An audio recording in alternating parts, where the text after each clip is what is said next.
BMS Rathod chair discussion. Okay, ki na? We are now going to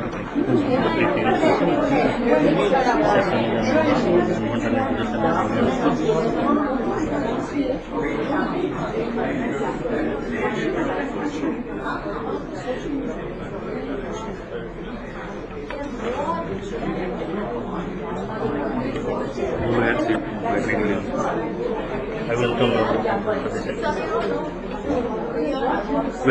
you all again after 3 days.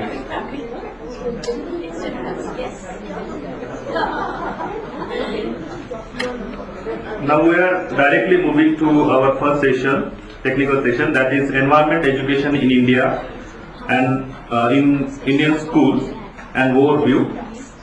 For this session, I would like to invite Shri BMS Rathod to chair the session.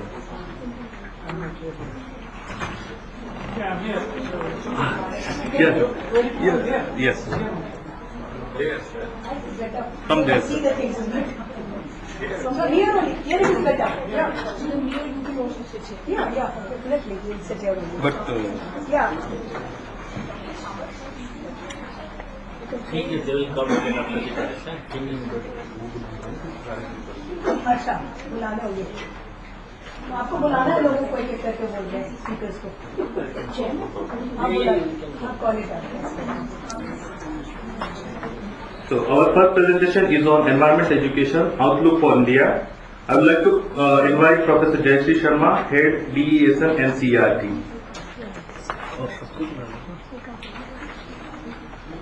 Next will be environment education and training MOEF initiatives.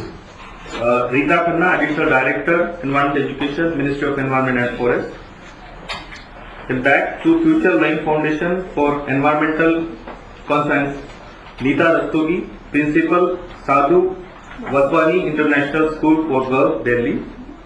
Then Environment Education Modeling in Right Perspective, Dr. Meena Jechi, Eco Coordinator. Presentation, Convent SS School, Delhi. Then some reflection on challenges and opportunity. Mr. Satish Sinha, Associate Director, Toxis Link. I would like to request Mr.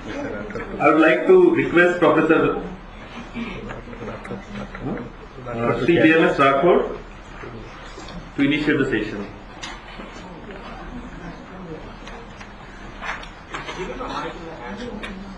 Yes. I can.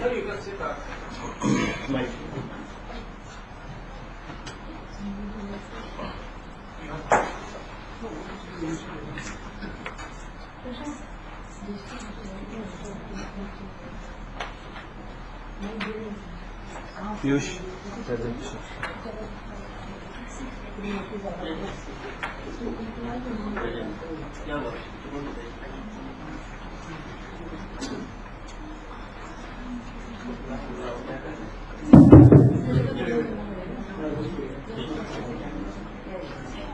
Welcome to the technical session number 1. We have, as listed, we have five presentations, and we just start with Dr. Jayashree. Environmental education, the outlook for India, and she's the right person actually to give the overview and also share some of the things that NCERT has done in the recent past, and also address some of the issues which the first panel actually raised. And she herself was on the panel.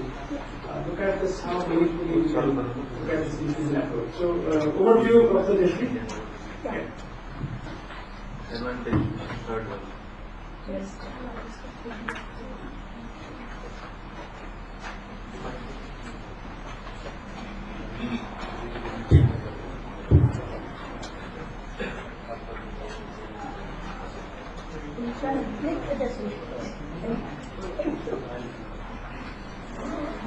Hello. I think I'll sit like this so that I address you rather than put my back at your face. Yeah, this is, I'm going to say environmental education and overlook for India. As, will you please keep on moving the slides one by one? In my earlier morning session, I talked about that NCERT really works for a formal system of education. And formal system of education is definitely governed by certain policies of education. And these policies of education are the parliament document. So definitely this is something like constitution. So we have to stick to them as thoroughly as possible without committing any error on it. So 86 policy says very clearly that national concerns, it has really listed that there are 4 areas like small family law, the Wildlife Protection Acts, all those things are there. That as the 4 areas, they are basically national concerns. But as you would also understand and agree with me, that national concerns will keep on changing over the time from time to time. For example, supposing if today I am in a crisis area where there is say an extreme drought is occurring for last say 5 years. My concern then would become how to really fight this drought rather than talking about patriotism. Isn't it? Patriotism is a value, is really respected when I am at war. Now I am at war with something else. So my whole perspective will change. So that is why what we say that national concerns will keep on changing and from time to time and we will have to address to them as and when needed. So that is how this formal school curriculum is also not sacrosanct. It will have some sacrosanctity with respect to the disciplinary areas. So when I say I am doing science, I am following a structure of science. Through that structure of science, I have to address various core areas. And those core areas really get infused into it. Likely environmental education is also infused. So when I am doing a subject, I am deliberating at the structure of the subject, but highlighting the core areas where and when it is important. So if I have to highlight the core areas on environment, which is very crucial at these days. So when we were trying to do the books, where there we had put up small, say, anecdotes, snapshots, etc., to say that yes, this is what you try to highlight. So how the teacher is going to do it? Because if I give in details the whole thing what is to be done, the book will become a Mahabharata. I again the parliament to answer why the book size has increased from 150 pages to 155.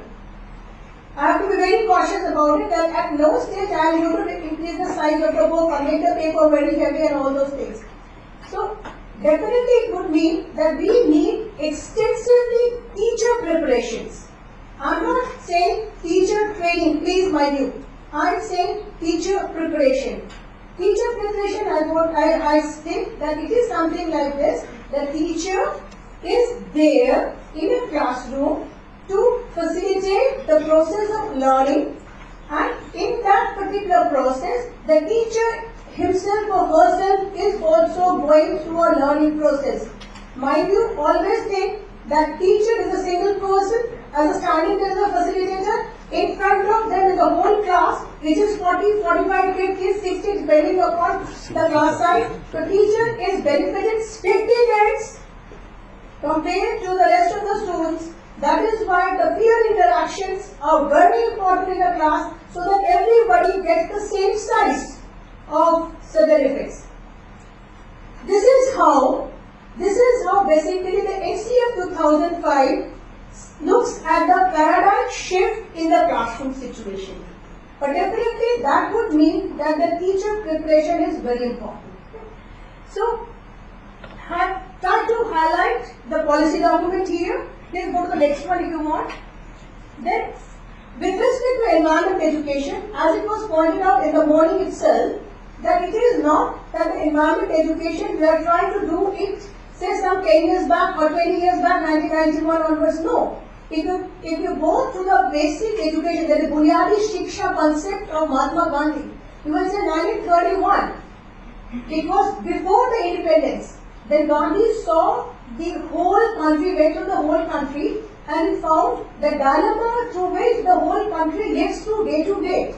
He thought that it is very important to learn from the environment where we are. That is why the Bunyadi Shiksha talks about at that time for drawing takli, drawing soup, drawing charkha, so that at least I have enough to clothe and I have enough to eat. So, this, of course, MC Mehta's petition was in 1991. MC Mehta's petition talks about formalizing the whole thing. It is not that you start from the first time, to formalize the whole thing and give a dictator on what we are doing in a little more authentic way. That the Supreme Court says, do this. Though it is a parliament document, I am saying 86 is a parliament document. But still the parliament document is also not taken by me as a constitutional right or duties or responsibilities unless until I find there is a legal step on it. This is what Indians are. That is why it is needed. Where people don't have that mindset that legal document is needed, people will not go by that time. Of course, you will think that, do you think that the legal document really makes a thing work? If we had done, then the child marriage would not have been there. There are many documents are there, there are many penalties are there, still you find things do happen. So, this may be one of the things, but not the thing. The thing is that I must have change here in me so that I start thinking differently. That is why you would find that when we go in an international forum, there we find that NCERT, that is MHRD, is working for the formal system. MOEF is trying to work for the informal system. The various NGOs, they take up the actions on their end. The various, say, the corporate houses, they have the social, say, the responsibilities. They work for it. All of us present are small bits. And end of it, what we find, oh, India is doing a lot. The same thing is needed when we are going to sit on the inter-school system also. School system, NCERT has given you a platform where we find that there is a curriculum framework, there are syllabi for the various stages, various classes. There is also books developed by NCERT. NCERT develops what we call is model textbooks. They are not the books for some particular school or something, but since Kendriya Vidyalaya Sangathan, the Navodaya Vidyalaya Samitis and the government schools of Delhi are going through CBSE pattern of examination, board of examination, they really pick up NCERT books and NCERT books are there. Many states are also nowadays really taking up NCERT's book as a model book. They are trying to work on them depending upon what is needed and what is not needed, and that is how they satisfy the concurrency of the education in the states. Because education is in the concurrent list, that means that every state has a freedom to do what it thinks is really needed for that particular state. But whenever they find there is something they cannot really decide on, they will go back to the central system, the MHRD or the central system and see what they are doing and try to work it out. If that is the case, and what we find as of now, that environment education is going as an Indian infusion model. We say very clearly that in the textbooks there is environmental related concerns and issues are infused in. As I told you, they are not to be deliberated upon, they are supposed to be highlighted. At the same time, what we say that whenever you are holding any type of class, say monthly examination, class test, anything, 10% of the examination paper or whatever it is should be with respect to the open-ended questions of the environment related issues and concerns. This is to be experienced and practiced at every stage. Supposing if I am a class teacher, I am taking a class of history and I am giving a class test on particular one chapter, I'll have to see to it what environmental concerns and issues could be highlighted by that one. If it is a 10% marks, 10 marks worth of paper, 1 marks worth paper question should be say on environment issues, so that I know how to really frame it. The child also knows how to really answer it. If all of a sudden in some monthly examination I give it or 6-month examination I give it, child may won't know how to really deliberate or how to give it on it. That is why this is the exercise for the teachers also. The students also, this is what we are expecting. This is being, I will not say is practiced 100%, but many schools are trying to do it at their best level. Even with that, we found that enough amount of awareness is there. But children, when they grow up, they really are not practicing it. Because they are not practicing it, that's why we brought out the project books on environment education, which is based on the curricular areas, what they do in that particular class. For example, project book in class 6, please, will you just go ahead? Just go. More. Yes, little more. So, understand, this is how environment education is to be done these days.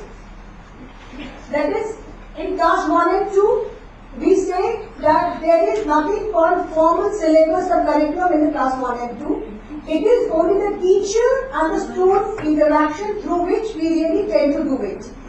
So that is why we say that in class 1 and 2, environment education is to be done through activity modes. For example, 1 and 2, what is the immediate environment that the child sees? Is this that they will see their family and everything. So this is what the whole thing will be looked at. Just skip a little more here. Please go ahead a little more. Yeah. So this is the project books thing.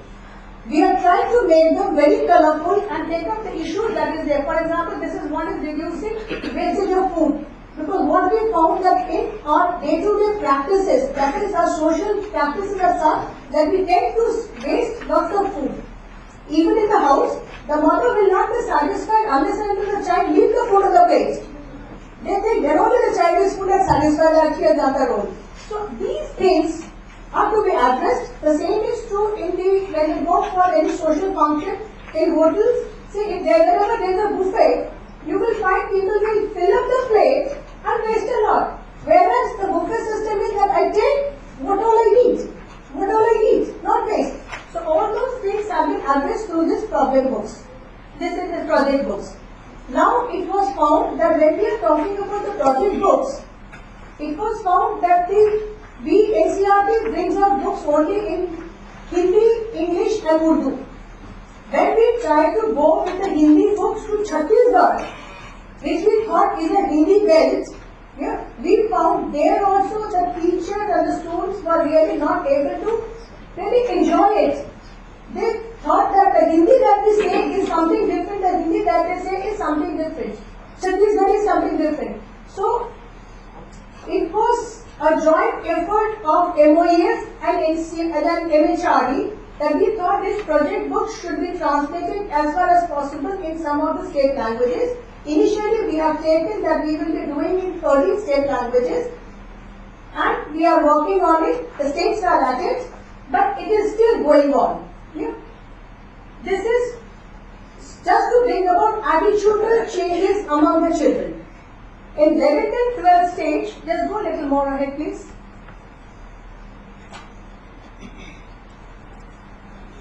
Little more, yeah. This is a very standard project. We have talked about the reactor slides and everything over here. So that MIT is also there. So if you go through that, at present you will find that project books for class 6, 7, 8, 9, 10 is ready, printed and available in the market. 11th and 12th is under print, so it is not available in the market. These talk about environment as in a holistic perspective. It doesn't say environment is only planting trees or pollution or say, for the water scarcity, etc., resource management. It talks about environment in a holistic thing. It talks about empathy, sympathy, more of a things over it. So, you can just go through them. Then after this, I think, little more please. So, and let us one slide back here. One slide back here. Yeah. So, 11th and 12th stage, what happens that we find that up to class 10, all children study all subjects. There is nothing but elective, there is nothing but choice given to the children. They have to do all the 5 or 6 subjects as whatever is there in a state or a national district. But at this 11th, 12th stage, there are lots of electives available. So some child, if he takes up electives such that it doesn't go into the infusion model, for that it was like this, that all children will take up an environment education course, project-based mode, as a separate subject at 11th and 12th stage, because many times at the university level, what is there, that 11th and 12th is the junior degree college. It goes in the degree. And there again, at the degree level, there is a one paper on environment. So if we do not have something separate at the 11th and 12th stage, wherever there is a university that dealing with the 11th and 12th junior college, they are not doing it. So that is why we give them a different subject this thing. So this is particular project book that is the environment education to be done in a project based manner. Here what we have done, there is a teacher's handbook, there is no textbook. We have done a teacher's handbook there in the textbook. What we have said, we have found out the various 7 themes, we have got to define it. There are 64 sub-themes. The teacher, and this is the 11th and 12th, has a 2-year means a one course. Not 11th separate and not 12th separate. 11th and 12th is a one course. Under these 7 themes, there are 64 sub-themes, and then they will do all these. This is to be done in a what you call seminar mode. The teacher in the first 3 months would really talk about the various sub-themes and themes as best they can do. Then the children will work on the seminar mode. The first 3 months they will start working on that also. They pick up one sub-theme, prepare a seminar on it, deliver it in the classroom situation. And I must tell you that we have said that there should be at least 2 periods per week per class for the particular thing. So in that 2 periods they will deliver it. So one group, we have taken 7, and it's something like this, that you divide the class into 7 parts, the whole thing is given over there in the teacher's handbook. One group gives the seminar, 6 group react to it, the group which is giving the seminar earns out of 4, the groups who are interacting they earns out of 1. So end of the day, it becomes that everybody is earned out of 10. That is how the things are being worked out, it works well, yeah. There are then the projects here also, and these projects are to be done through hypothesis mode. The whole thing is dependent upon that what are the content knowledge up to class 10. We have not gone beyond class 10 at all. Because many people do not go for the science stream because they find the science too difficult. So we have tried to limit the scientific knowledge or anything up to class 10 only. And then we work out the projects on that. These projects are hypothesis based, so you see what is happening around you, draw out a hypothesis, work on an hypothesis, and the working has been given more emphasis and rest is little less. When you go through these books, I think it will become very clear. I have got a limited time. I really want to highlight something more. That is why I am just rushing through. See, besides this particular thing, one thing I would also like to say, our main aim is to bring about attitudinal changes among the children, not to increase the awareness or the knowledge component of it. And with that, we have come to the conclusion that if children really try to work on certain projects and they discuss among each other as a peer group, definitely there will be some changes in their attitude when they try to see the plight of other person. That is the thing. In this respect, what we have thought that if all the states try to do projects uniformly from class 6 to class 10. At least in this 5 years time, the children are doing work, there may be some dent, whatsoever small it might be. There may be some small dent in their own attitudes to the environment. We are not, as I told you in the morning, we are not against development at all. We understand very well that we are for the development, but at the same time we have to take care of the environment also, so that my life doesn't end with the planet today. This is what we have to see. Now, in this respect, what we have come to one particular thing, that MOEF has its National Green Corps schools where they give 2,500 per school per year. The NHRD and the MOEF, we have jointly come to it that let all children work for a particular set of projects. There will be evaluation bodies or monitoring bodies which will say that out of, in a district, say there are, say, and it gives 250 schools per year, the NGC award, NGC awards. So whatever the number there is, we are going to select out some best 250 and call them NGC schools. All schools work, they are normal schools. One step higher up, there are NGC schools, which get 2,500 for doing the activities. Delhi States gives you still more, maybe 10,000. So we will talk about 25,000. 20. So that becomes a one more step higher up.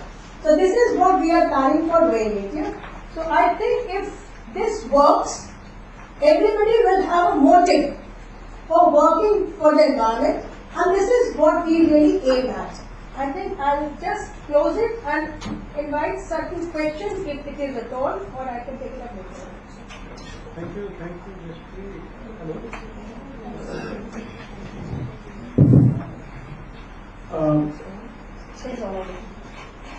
Thank you, Jashri. I think it's a very interesting expedition. If you can run through the presentation, then you would like to ask questions. What is it okay? If we, huh? So we have half an hour. The director says that we can allocate half an hour for question answers. So we can run through all the presentations. So thank you, Jashri, and now Ms. Rita Khanna. She is the Additional Director, MOEF. Rita, you have 15 minutes start. Thank you, Jayashree, Professor Jayashree, for taking another 5 minutes. Let me thank first of all our distinguished speakers about giving us the insight, valuable insight, I'd say, about the environmental education in India.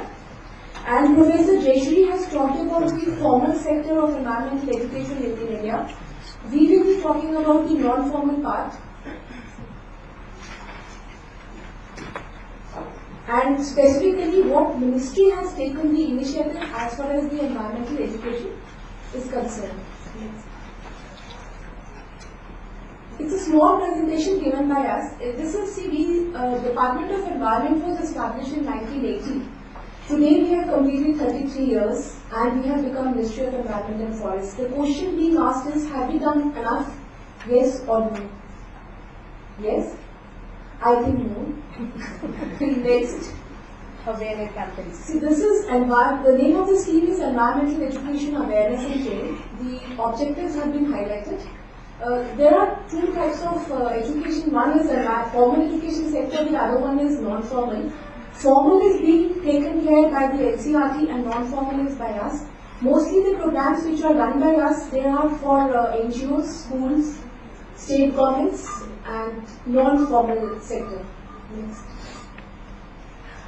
This is about the overview what all programs are there in our EEAT scheme. The flagship programs are mainly two. One is called National Green Corps, which Professor Jayashree has also highlighted. The other one is NEAC, Other Awareness Program, and Sananas. In this presentation, basically we will be talking about the initiatives being taken. So I just give small idea about what all about is NGC. NGC is basically a network of school eco-class in which we have crossed 1 lakh plus eco-class. It's a network of school eco-class. The number we started, there's another program which is called NEAC, in which we are giving the nominal grant of 5,000 to 25,000 rupees through regional resource agencies. Other than this program, this is again meant for this is meant for NGOs, organizations like universities, etc. And applications are invited through newspaper. Seminars is the same, but mandate is different. The thrust areas are different in both the programs. Now, we'll be highlighting mostly on NGC because I can see many faces which are known to us when we have done the facilitation. Many principles are common when we go ahead with the facilitations.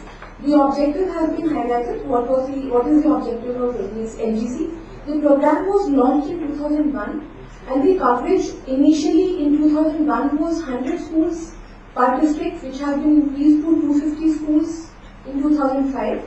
The financial assistance has also been increased from 1,000 rupees to 2,500, which is again a nominal grant. And states, as Rathore sir has already mentioned, they are also putting in their own money. The number of eco clubs, we have seen a phenomenal increase.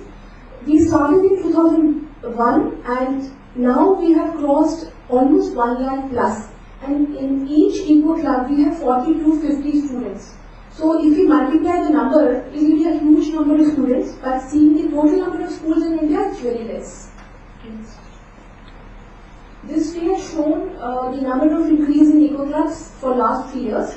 For 12-13, since the financial year is not closed, but we are hopeful that we will be crossing 1 lakh plus. These are the major initiatives which have been taken by Ministry. The first is NGC MIS web portal, for which my colleague Kanchan will be sharing the different stakeholders, like what all we have done in MIS web portal. We have taken out these screenshots for 4 types of stakeholders. She will be sharing on that. The second is we have prepared a journal called Journey from Grey to Green. This will help. This will be basically a tool for the teachers to assess the eco club activities. The third is Science Express Biodiversity Special. Last but not the least is Green Heart. This is again the initiative of Ministry. This NGC MIS web portal has been initiated in partnership with Madhya Pradesh IT department. The framework has been developed, as I have mentioned in the last slide, at 4 levels: state node agencies, DIMCs, eco club teachers, and eco club students. For this, I request, because we will be sharing the screenshots of the web portal, and since teachers and students, both of them are there, we request if they have feedback. Once the session, the sessions are over, they can share their feedbacks, and if they feel, it's not, they're not very comfortable with, we can always, the feedback is always welcome. Then it will also help us in how the program will meet its objective. Next.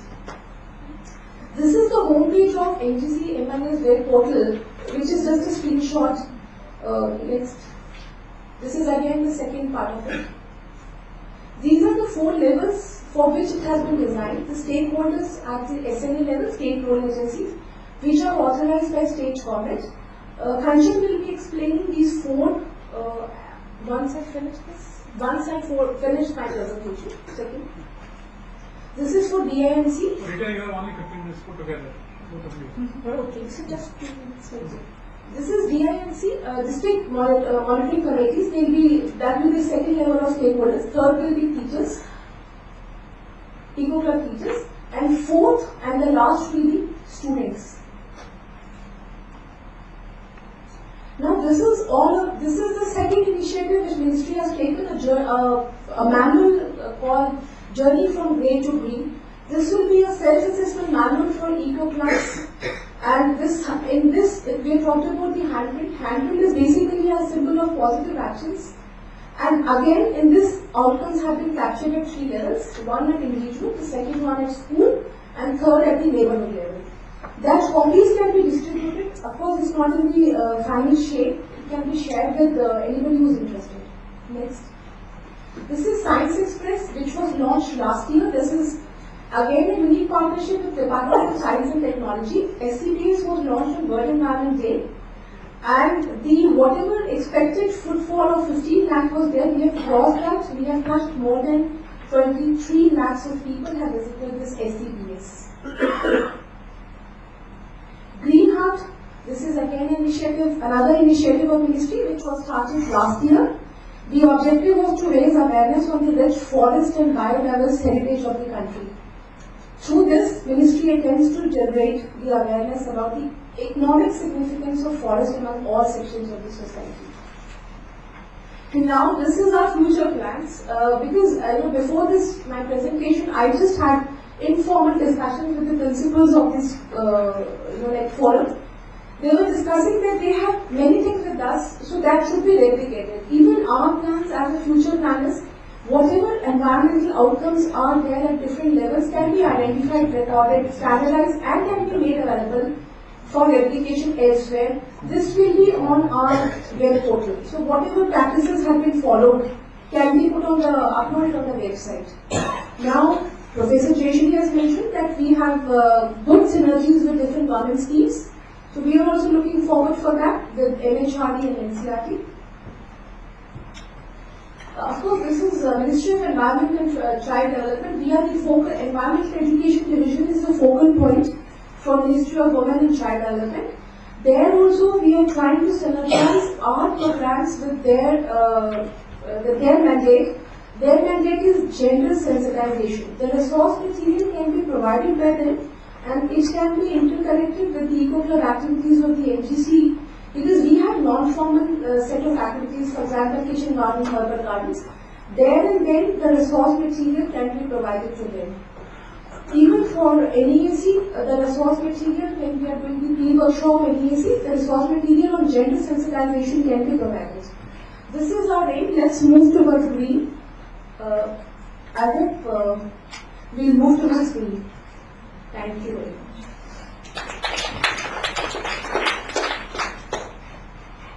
We have 3 minutes now to supplement. Okay, just tell about the NGC MIS web portal which is being developed by the NG Forest Department. It is being developed for 4 levels like SMA, DIC, eco-club and students. We all know that MOEF has a channel through which this NGC grant is being dispersed to the all levels. So SMA will be the highermost level, wherein it will be able to access the information which is being fed by the DIMC committees, and DIMC will in turn have the access to the information which is being fed by the eco-club recharges. And lastly, the lower level, which is the student level, where the student will be able to upload their information. They will be able to upload the pictures, the video, or anything which they want to share their experiences. They will be able to upload their activities in their home pages. After and all these data will be verified and approved by the eco-club in charges. Only then they will be able to show and they share their experiences. And this portal will be actually in a way to capture the outcomes of the students which they are getting in their own areas, because as it has been mentioned that this manual which is being developed at 3 levels, like for the students, then at the for the neighborhood, and then at the school level.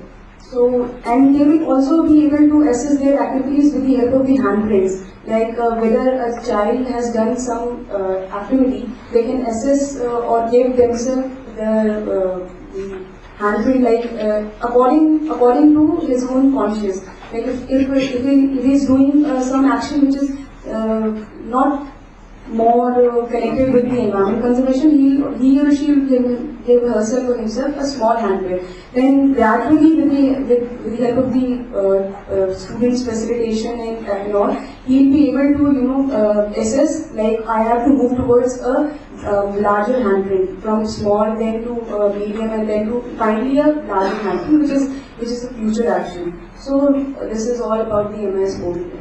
It will be most probably launched in March or maybe April, but that will be normally.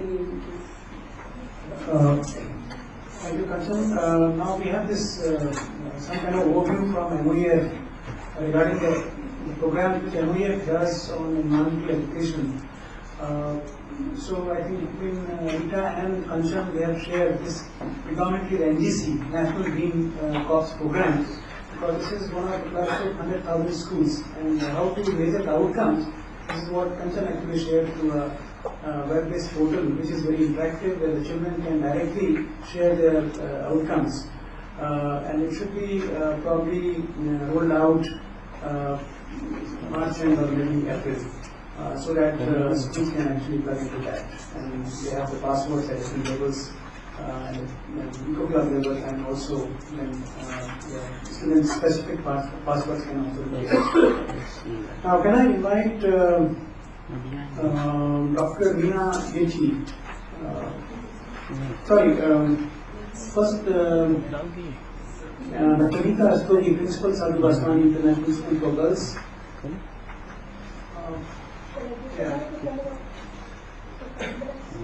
Back to Future, laying foundation for environmental science.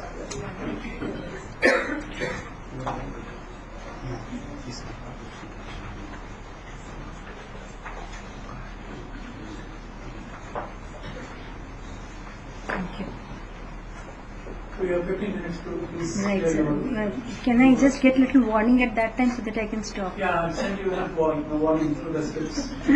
Thank you, thank you. Thanks a lot, Toxic Links, for inviting me. I'm basically here to learn, friends. As so many learned speakers who have spoken so much, and I'm sure I'm going to go so rich in my knowledge how to improve my teaching learning processes in the school. After I have come here, I realized that my topic is back to future, and then I heard everybody talking about how to help it reach to the children, the awareness about the environment to the students. So it's the teacher preparedness, which Dr. Jayashree already spoke about, that how to prepare teachers in the school. And when we talk of teachers to be facilitator, then I think as head of the organization, it's our duty that we become facilitator for our teachers. Once we become the role model, we provide them the opportunity, we provide them the experiences, then they will learn how they can become the facilitator for the students, and that's how from top to bottom it reaches. When we talk of the environment is varieties of environment we talk of, right? So how to create that environment, whatever our target is, we need to create that environment in the school. When we create that environment, a culture develops on its own, very gradually, and everybody starts thinking in the process. You can't, as you said, initially it was divided to put two periods for this subject. And I also remember we also had put 2 periods in the timetable, that environmental education, and that would have been really disastrous. Because then children would have felt this is a 6th subject, again a burden, again an examination, and they wouldn't have enjoyed. Now, the inclusive policy, the approach, infusion, what Dr. Jayashree says, it really, I feel, works well with the children. Without children knowing that they are working on a separate subject, they are working, they are doing work. Teachers also don't realize that they are working on it. It's nothing different than those 5 subjects in the senior school or 6 subjects in the middle school. It's part of all these subjects. How do we do it in the school? I should start with that back to future. How do we develop our commitment to environment? For that, vision. All the schools have their vision, which is set in the beginning of the organization, when the organization starts. So it's the past when you have decided. And our vision is based on the seven pillars of education stated by our founder Sadhu Vaswani. In that, can you read the 3rd part? Love for nature. Out of these 7 pillars, it's there in all the books he has written. Long back this was written. And when this becomes part of the school vision, I'm sure environmental education is no different than that. So, love for nature, there are many other important, I'm not talking about it. So, love for nature was already part of the school vision. Now comes, based on the school vision, the environmental policy were formed by the children and the teacher together. What they have decided how we are going to look after, because those 7 pillars have to be there part of our school teaching learning processes. So the teachers and students have written the policy on environmental conservation, how children can achieve and how teachers can teach. It's all views of the teacher and the children, which is also, these are the pages scanned from the diary. So I hope you understand all this is part of our diary, which is every year printed and given in the hands of the children. I'm giving you, these are the evidences, so that you understand it's really happening in the school. Now, as part of the vision and mission of the school, how do we incorporate the environmental issues in school curriculum, whether it is co-curricular or the curricular activities? So the whole year is divided into 8 working months, and the house-wise. We have house systems in the school. So house-wise these themes are divided. These themes are all open-ended themes. Can you see there is a third one which is related to environment? So when we plan these open-ended themes, there is 1 or 2 themes related to environment also, which we definitely incorporate. So the whole school is working on it for this month. Now when this is given, we go back to the school ethics. This is a page from the school manual where the school ethics have been well defined. That also talks of the 7 pillars, and it also says the monthly themes which are designed or which are worked out, how they help children develop values. And in that it says that all the activities for that month will be based on that particular theme.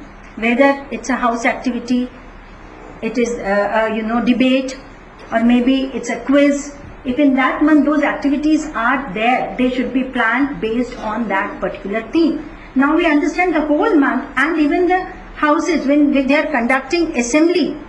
So a little bit about the theme they every day talk. What is relevant for that particular day, for that particular month, because there are so many news items coming up. But they will take up only those news items or the topics which they discuss in the assembly related to that particular theme. So again, for the whole month, this theme is coming to the children in different ways and in such a subtle way that children don't realize it's boring. But something is coming to the children by the children, teachers are not there. And I'm sure it will reach to the children. That is our hope.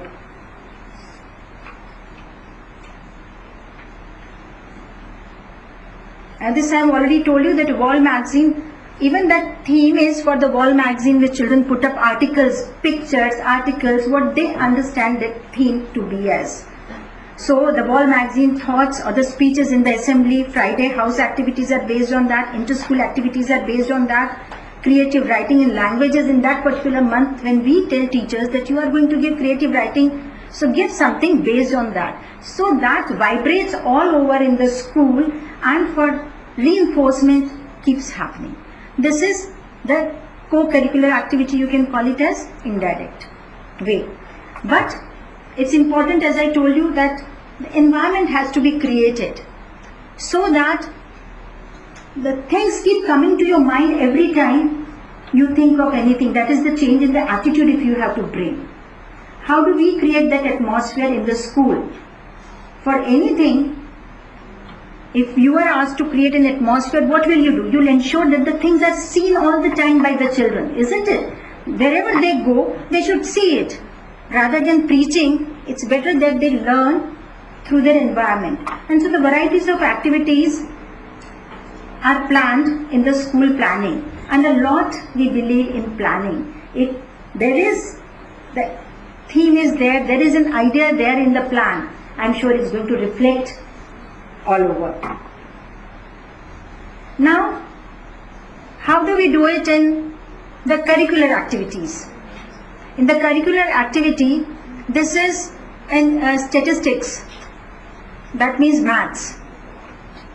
So when the teacher plans, we have prepared, I have got my learning outcome book also there. I'll show you. There is a booklet we prepared which has only learning outcomes chapter wise. So all the teachers, subject wise, topic wise, they prepare learning outcomes. As a result, what happens many times, NCERT books are very good. In my school, I have NCERT books as EVS books. I don't go for any private publisher because there is so much of depth in every chapter. There are so many hidden agendas there in the NCERT book. And teachers need to identify those hidden agendas and put them in the learning outcomes. Now a list of the learning outcome is being prepared for one particular chapter. And the teachers are advised to incorporate at least one skill related to environment. That means every chapter will have somewhere environment reflected in it. If I simply tell my teachers, please involve environmental education in every chapter, it will not happen. Now what happens when the learning outcomes are prepared chapter wise, maybe there are 10 to 12 learning outcomes along with the hidden agenda in that. So environmental education gets little reflection. This booklet prepared for one class, every class there is a separate booklet with all the subjects and detailed learning outcomes goes to the parents also. So that parents understand that what is my child going to achieve at the end of the chapter. And so environmental factor when there, the teacher also feels somewhere little responsible for doing it. And in her lesson plan of the teacher, the skills which she has mentioned should be reflected in the form of certain activities. So when the teacher plans her lessons, she has to ensure that the skills I have mentioned are they reflected in the activity which I am going to take up. So ultimately that activity has agenda of environment, there will be a part of it definitely there, and it goes right up to the children. This is about English. Here it's about some stream they are talking of. Language is more of philosophical, they are talking of stream and life probably. So at the end the teacher has written develop sensitivity towards judicial use of water. She might have related it, I don't know the poem, but she will relate it somewhere. She has written, she will do it. And when we teach children, the two ways we are teaching children in the school. One is up to primary, it's more on the concept based. So when it comes concept based, it's taken as water management, waste management, biodiversity, energy conservation, eco club activities, health. These are the club activities separately. Health and wellness club also talks about the diseases, and if there are diseases, ensure that there is no stagnant water all around you. So no spread of that. Value education. This was prepared for something else. And these are the varieties of activities. I'll just cover it fast. Rainwater harvesting, how the lifting taps are there, drip irrigation, water spares, waste management, compost pit, all this was our paper recycling plant. Biodiversity, for that children regularly go and feed birds. We have put from local birds name and the picture so that children learn to identify while they are playing. They don't have to remember it and mug it up. And plants also have been labeled. There is a gardening club, definitely each one of us have it. And our gardeners are the teachers in the gardening club most of the time. They know beautiful skills, wonderful, amazing skills about the garden. What they can do, we can't do because we don't even know about it. And these are the varieties of activities for the school, in our mission. The mission is, mission believes in non-killing of animals. You must have heard about 25th November celebrated as Meatless Day.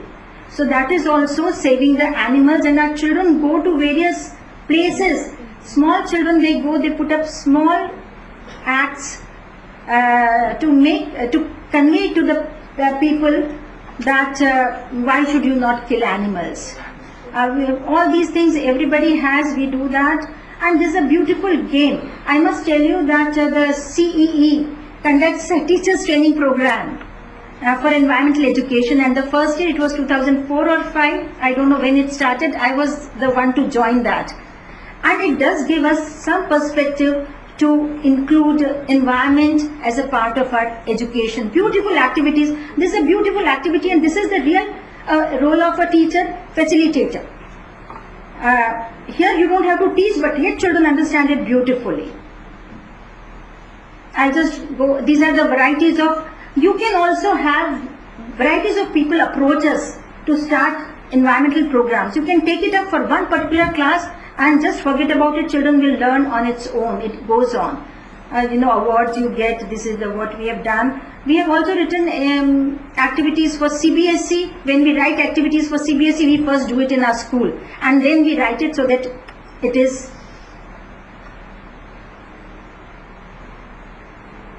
And of course, one more thing, my time is over, I'll just tell you. One was how it will reach to the teacher and from teacher to the students.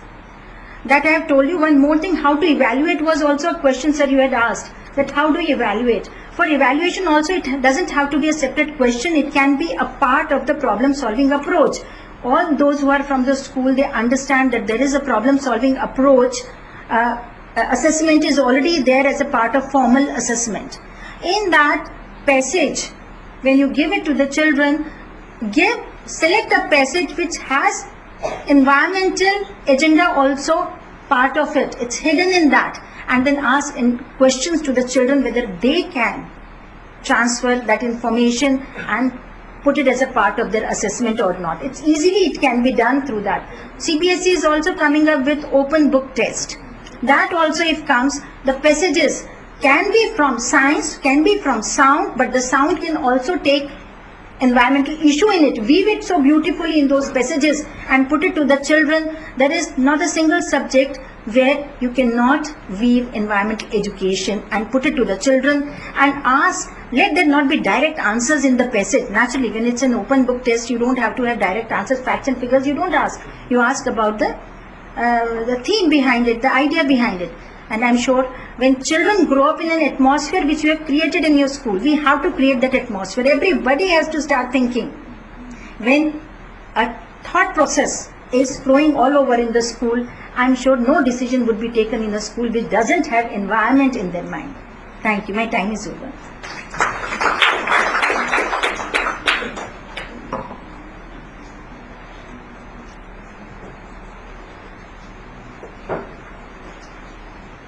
Thank you, Madam Rashtravi. It is a wonderful presentation, which also shared the values which the school has actually built because of Vaswaniji's underlying precepts and how they've been able to build up and bring the environment, I think, quite strongly at the center stage. Thank you. We'll have some questions, obviously, I think, also on this presentation, so it's a very exciting one. And lastly, we have Dr. Meena Deshi.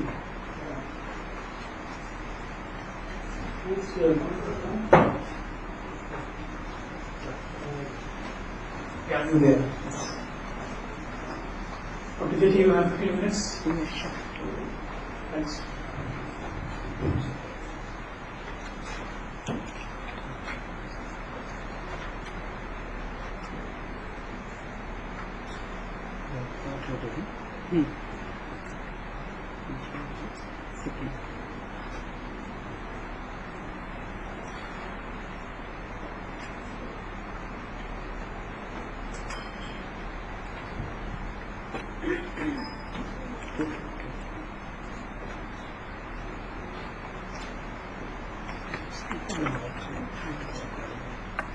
A very good noon to you. It was morning supposedly, but it has become noon for me to talk to you. Our school is Presentation Convent Senior Secondary School, which is ISO certified for Environmental Management System 14001 and 2004. A sumptuous cocktail was served to all of us, whether young or old, male or female, and even to the ones in the womb. We were not given an invitation for the same. Its acceptance is obligatory in winters, and we don't have any choice for the same, and we don't have to go places for it. It comes automatically to us. Now all of us must be wondering about it. What is it? This is smog. Smog is a mixture of smoke and fog. Exponential growth of population, growing urbanization, rapid industrialization, and intensive desire to live a comfortable life has resulted on global environmental problems which we had never faced before. Destruction and decay of environment has increased the environmental consciousness. The stress should not be on learning the facts as we are talking about since morning. It should be drawing attention towards the environment.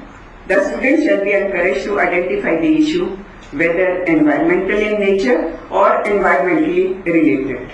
We should need to arouse their interest, curiosity about environment and encourage active participation in resolving environmental issues. Objectives of environmental education is action. Action to improve the environment and prevent its degradation. Also to foster responsible environment behavior, effective long-term changes of students' attitude towards conservation of life.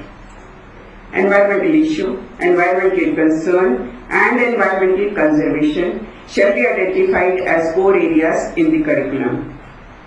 Environmental education is not a concept, but it is a way which links the entire environmental process with the environment. Such a linking will improve the quality of learning and will make learning more relevant by relating classroom teaching in all the subjects to local environmental issues. Keeping this in mind, environmental education modeling in perspective is required.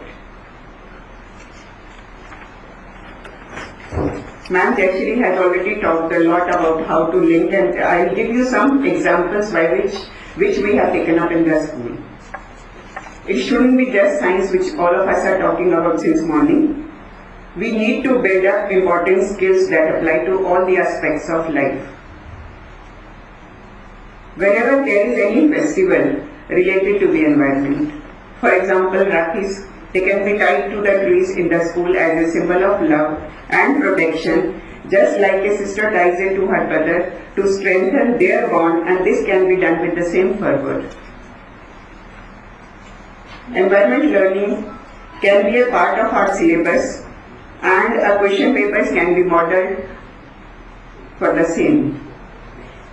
Ma'am has talked about it in English questions papers. We can have a passage or a comprehension based on the environment. So same can be done and we are doing it. This is one of the posters which has been given to class 8 and the question has been framed. You are an environmentalist and have been assigned to get appropriate slogans along with posters for preservation of world fauna, and this has been prepared by again one of the children. The technology has made our life easy, but what about its disposal? Advancement of technology and changing lifestyle has given rise to new challenges like e-waste. We are fixed in a pattern by which society first produces new technology and then evaluate their impacts. E-responsibility can be taken at school level or can be coordinated with other agencies or recyclers for e-waste disposal. In maths, while giving a question, for example, how much money has been deposited, how much money has been withdrawn, in place of that, if we could give the question based on how many trees were planted, how many trees have been cut, how many are left behind, then this impact will be there on the minds of the student. Similarly, how much water do you waste while brushing your teeth if you leave the tap open or open when required? Another example, a measuring cylinder or a mug can be kept under the tap for 10 minutes if the tap is leaking. Then measure the amount of water collected, calculate the average amount of water wasted per day as well as in a month. If we get the leaking tap repaired, we will be able to save a very important natural resource, water, as well as reducing our bills. Many more examples can be given from day-to-day life. In geography, we can have the importance of trees. Trees bind the roots of the soil, they prevent soil erosion. One WhatsApp day, Greening Delhi Day, Water Day can be celebrated. Even in history, the contribution of Bishnoi community, Chipko movement and the conflict arising due to river water sharing can be discussed. NCERT has introduced already disaster management to make the students aware. Delhi government has also blanket ban on the use of the polythene bags, whether we have stopped them. All of us know these bags, polythene bags, they clog the drains, rivers and kill the animals. The need is to wake up before it becomes a disaster. So the students can take part in the rallies and can also involve the community. Taking children to nature trail, there are a number of places, for example, Tusian's place, Rashtrapati's Bhavan, Okhla Bird Sanctuary, even to eco tours, which we take it every year for our students for outdoor learning. Then they'll start appreciating the nature's importance to human beings, as well as they themselves will feel involved. Spiritual environment, as our school is a convent school, so once in a week, it's a mandatory, we have one prayer on the pristine glory of the nature that needs to be included. CC, that is continuous and comprehensive evaluation, which has been introduced already by Honorable Minister Mr. Kapil Sibal, that can also play a vital role. While the projects are given to the students, the project should be based on environment, as well as the thermocol should not be allowed to be used. That way we can explain them. So by giving the projects on environment, we can identify the potential of a child. What are the advantages of using an integrated curriculum? As we have already talked about, it connects between environment and other subjects, and it will develop environment literacy amongst the students. Then there will be more relevance in real life. The children will start using the resources judiciously. Arouse interest amongst the students, as well as adds variety to teaching regime. The students look forward for such periods. Outdoor activities there, if for example in history that students have been taken to some monument about to show the Babri, that is traditional method of water harvesting. So students look forward for those type of teachers. I can teach more than one topic at a time. It's very simple. Once we are teaching history or English, we can relate it to environment always. So with this result, some of the students have taken up these challenges in their real life also. They are empowered with multiple dimensions of issues and confidence and made a positive difference. I would like to give an example here. One of my students was so empowered that she took up environmental engineering, and currently she is working in CPCB. Another one, she took it as a personal responsibility and was a driving force behind getting the paper recycling plant installed in her college, that is in Jalandhar. Many more examples need to be set up by us and by our students. How can we incorporate? That's a big question. Understanding of the natural resources and their utilization. If we make aware of our students, like coal is going to last only for 200 years, petroleum is only for 50 years, they'll start thinking that in their lifetime these resources will not be there, and they'll look forward for some other alternative resources. Impact of human actions on environment. That's already number of things are there: deforestation, mining, quarrying. If we make students aware about it, they'll definitely look forward for some answers. Comparison between past and present environment. We have never heard about these words like global warming, climate change earlier times, but now the whole scenario has been changed. Policies and decisions. The government comes out with number of policies, number of decisions. For example, polythene bags, crackers, acoustic enclosures and so on, whether we are implementing them or not. That part again we need to look forward. Ma'am has talked about number of times, Ma'am Jayashree. Our children need to be equipped to study local environment, that is like the solid waste management, then the sewage disposal. Even the teachers need to be equipped with relatively broad conceptualization of environment education, so that the teaching strategies, setting up the question papers be modeled in perspective.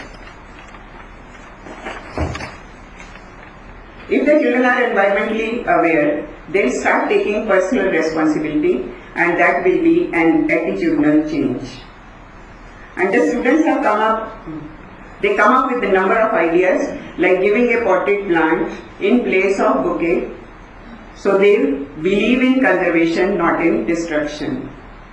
Opportunities for learning exist everywhere, and the students need to be provided these opportunities and made aware about humans' impact on the environment. The holy river Ganga has become the polluted purifier due to dumping of untreated waste, excreta and garbage. Pollution is also caused by human activities like bathing, washing of clothes, immersion of ashes and idols.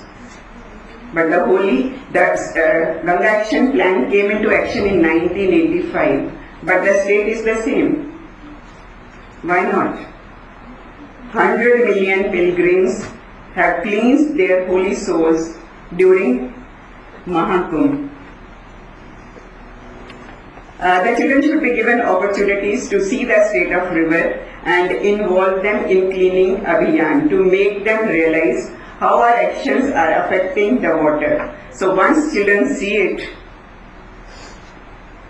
the river's condition, they promise they are not to throw anything into it. In this way, environmental education can become a vehicle for engaging young minds for the first-hand observation of nature. We need to motivate the school children about the various challenges and prepare them for future. A new approach is needed. Chemicals and technologies be first systematically and comprehensively assessed before they reach the production house with the aim to minimize their risk to society and nature. Some people make the world more special just by being in it. When are we be special? Thank you.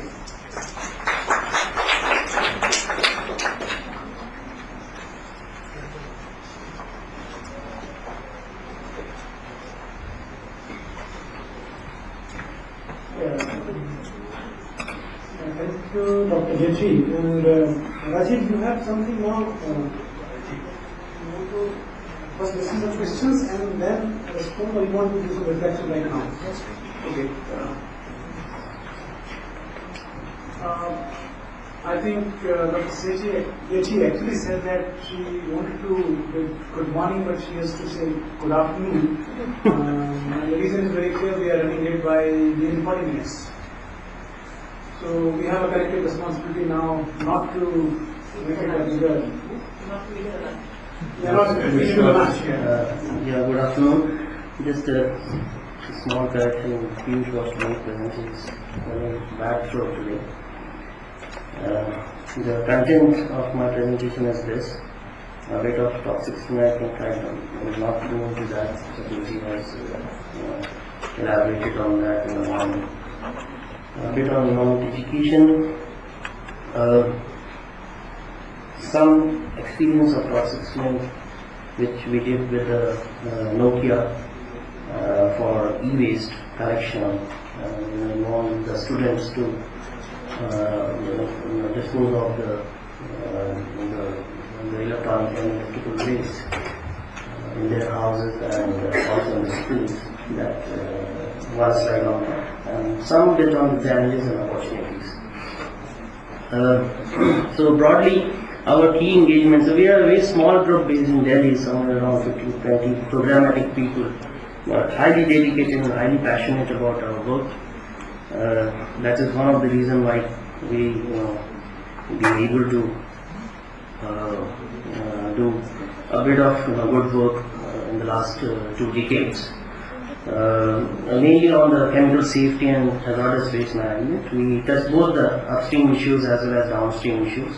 On the upstream side, basically the chemical safety and management, pesticide, heavy metals, endocrine disrupting substances, asbestos and other chemicals of concern. Which is very, very much related to the modern lifestyle, and also the downstream, which is very, very important, because the consumption which we do, or the production which happens at the top, has a direct connotation on the downstream. So if we are clean on the upstream, there is a little chance that the downstream is also not very contaminated or not very dangerous to handle. Both in terms of quality as well as quantum. And some of food safety and other cross-cutting issues we work on. And information creation, outreach and campaign. This is one of our key intervention as far as the chemical safety and hazardous waste management is concerned. This is all about our partnership, how we go about it, and some of the impacts at the policy and practice level. Just to come about on the environment education in an ever-changing global scenario. So these are some 4 points which broadly put the things in perspective, that why environment education is so interlinked, or the environment and development interplay is so important for the future generation to understand. We at present are driven by market economy. We are not a demand driven economy. We are thoroughly based on supply side. So whatever the market gives us, we just happily take it on without knowing the end consequences in most cases. That barrier has to be broken, so that the environment education has to take care of all these things, that at least 10 years or 15 years down the line, we create a real right-based society in some sense, where we demand cleaner things, and we also respect the rights of the other citizens to live in a cleaner world. I will not go into it. It has been talked too many times. Since 1972, the things have started in India, but most recently this Supreme Court orders, which actually ask the education system to infuse and integrate. What NCERT has done has been taught, so I will not go into it. What other systems are doing is more of a kind of informal thing, not actually integrated. So the basic purpose of this seminar, when we thought about it, is that how can the different mode of teaching environment can be really integrated, and how can there be more of consultative and stakeholder partnership when we decide on what to, how to go about environment education in the schools as well as universities. The consultation process is one of the important area which is not being addressed properly. So this is, I think, one of the mini Kumbh, you can say, where I can see lot many stakeholders where we can go in the evening and get an enriched idea about what is or what should be the roadmap, a normative approach. Some of the conclusion I have drawn, and it may be a bit overstated, but I have read through the papers and read through the curriculum and then drawn some conclusion on what is the present environment education in a summary way. That the intention is very good and it looks progressive.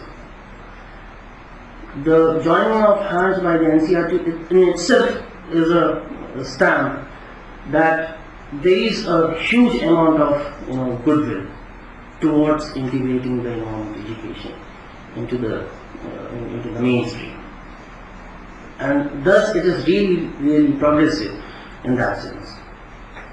But infusion actually requires a bit of dynamism and scaling up, because there are, as the topic of today's workshop says, that addressing emerging challenges. So the environmental parameters on a regular basis are changing so fast, issues are coming so fast through our modern lifestyle, that we need to keep track of that. So there has to be a real consultation process, not in a individualistic sense that the system could evolve in itself. There has to be a participation and consultation process. Then there is compulsory vis-a-vis optional model that we have to decide how that the educators have to decide, the system has to take care of it, and how the comprehensiveness will work. There is a scope for improvement there also. waste management, a bit of, most of the waste management, issues, if you see in the present syllabus, is more about solid waste management or composting kind of thing. So I think there is also a scope for scaling up over there. We need to integrate more of hazardous waste management, because these are things which actually carry on a great risk on the health of an individual. Chemical safety is a big gap area because it's an emerging issue. The policies have not addressed. We don't have chemical policies, for example, in India right now. It's just in a draft stage, in consultation mode. Just the ministry has come out to discuss it with the public and get the public opinion, the expert opinion, then they will finalize. So it's a gap area because it's an emerging area. Overall treatment material, there is again a lot of people have said that there is a scope for improvement over there. These are some of the, I think Britt Connell is there from Denmark. She will talk more about the eco schools, which is supported by UNEP and UNESCO. There are EPM models. There are models promoted by other agencies like NIO, SECH, which talk about the laboratory safety chemicals. Those kind of international experience we can actually infuse into our system also. It has to be indigenous, definitely. The toxic film experience that I think Satiji has touched upon in the morning. You can see the objective was to include the value of sustainable development in environment management. This was basically on the e-waste project, and this commenced in 2011 in two phases. Covered almost 1400 schools. It's a huge number, but if you talk about the length and breadth of the country, that's still small, but 10 states we were able to cover in these two phases. And there's a lot of action oriented e-waste collection models which the students have participated. So over 2 lakh students and 7,000 teachers have actually been trained in knowing at least that what is e-waste and what is its ramification on environment and health. That is very, very important to learn. So all these kinds of models are there, how it has to be integrated, that the educators need to take a call on. The outcome was actually gave the opportunity to students and teachers to be part of the Green Channel, help creating capacity, and some new knowledge has come up with the educators community as well as students. So what are the opportunities? There is definitely an ambience of environment education in India. I think all the major stakeholders who are here will agree with me that the ground is there. It is a very right ground, and it needs to be harnessed as well as scaled up. There is a systemic scope. You already have NCERT and other bodies which is ready to take in as much material as possible and to disseminate to the student community and to the other education bodies. There is a pool of resources, a huge number of NGOs, huge number of expertise available throughout the country and internationally, from which the benefits can be taken. NGO ever ready to assist without charging anything. So we are there, other Terry and other people are there, CE is doing it in a big way. And then opportune international regime. I thank Britt to come from that long to attend this conference, so she will share more on it. But what are the challenges? When I talk with the educators and a lot of people who are actually involved in the field, that there is still a sense of environmental education being alien to the development process. So mathematics is okay, chemistry is okay, physics is okay, environment is something So that connection needs to be done. Then when we are using hydrochloric acid in our lab, there is a background to it. The chlorine is there, the hydrogen is there, the other kinds of things are there. Mercury is being used in the labs. So how it is mined, all those connections needs to be built and understood by the educators so that they can transfer the knowledge in the right perspective to the students. Very, very important. So environment is not an alien subject, it's an integrated issue. For whatever we do, we are using this computer, this is an electronic, after 5-7 years it will become obsolete. So we have to have a plan for disposal also, because it contains precious metal and it is going to the informal sector where most of the poor people are there who burn it and take it out. The resource recovery is poor, and there is also environmental impact. So there is a huge connection between the environment and modern lifestyle. It's not alien. The infusion and integration must not lead to ambiguity. There are many pointers to it which we need to address. One more issue which came up when I was interacting with many people, the capacity creation among educators, very important. It is not an activity. Environment education is not an activity. It's a real-time task. So environment educators has to be really capacitated. Some people have talked about it.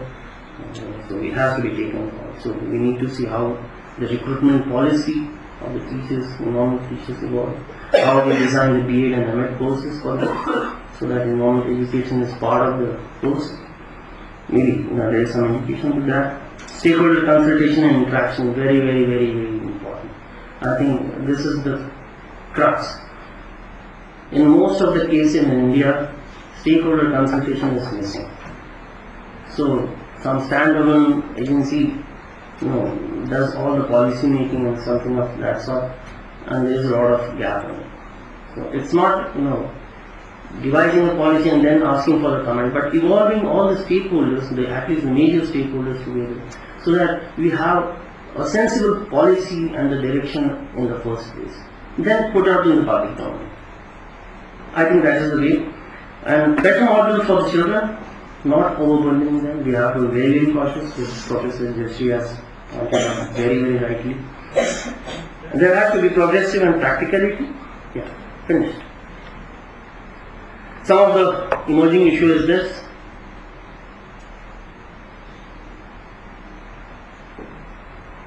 I don't need to speak out for it. Thank you.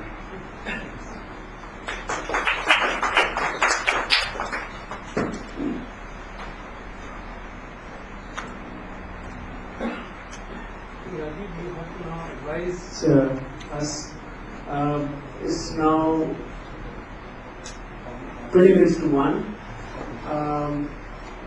Can we just wrap it up in 15 minutes? Because after discussion, so 1 o'clock we can wrap it up and we start the next session. Maybe half an hour, 40 minutes, and then we'll get for lunch. Yeah. So I'm sorry, I think this is a very poor management of the time on my part. And but I think we started late also. We started taking some solace out of that. Yeah, so we started late, and I'm thankful that all the speakers actually tried their level best to make it concise, but still I think we have gone overboard. So I think now this is support is open for all of you. Huh? Is it? Yeah. I think now what we need to do is the mics are not enough for the mics are not enough. Yeah.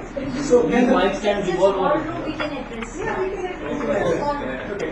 So now please, you have listened to all the presentations and of course finding the reflection by Rajiv.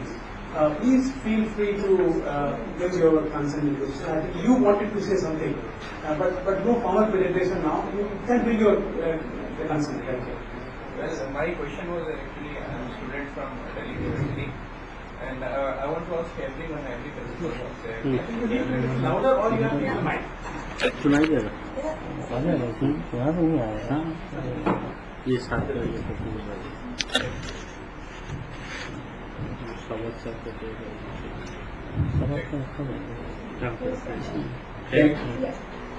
Sure. So, I'm a student of Delhi University.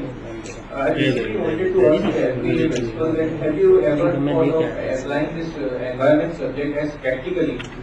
I mean, assigning every students or groups some practical tasks, and it will be more interesting as theories you are implementing many like waste management, everything. But is this you can apply practically so that and you can evaluate also on the practical basis. That if you have assigned some small activities according to the age groups of the students and decide removing all the theories part away from each other, keeping the main issues of the environment and basing the practical issues on that, and according to the classes you assign the assignments some group wise, not individually, group wise. So it is helpful, I think, because practical need is more important here rather than the theory. Okay, now just not respond right now on this. Let's have some more questions. I think there's one question, please. Go ahead. Yeah. I'm Kaustubh from Classics Delhi. I have a question that you have talked about handprint in the waste portal from small to graduate large. So is it for just to encourage the students to take more initiative, or is it for future quantification of what exactly they are doing in from the perspective of environmental issues, environmental conservation issues? Sure. Thanks, Konka. And and please. Is there a feedback mechanism in place wherein different schools can get back to NCERT in terms of the curriculum design and give them a feedback as to whether the inclusion is actually working, whether the students are able to establish these links? As we are saying that environment is now to be integrated with history and geography and science and maths and different things. So is there a feedback mechanism in place, and if it is there in place, how frequently does it happen? Because since we are living in such a dynamic world today, I believe the curriculum design has to change very frequently compared to the old times. Thanks. So I'm sure the panelists, please keep track of the question which you might like to respond. Yeah, please.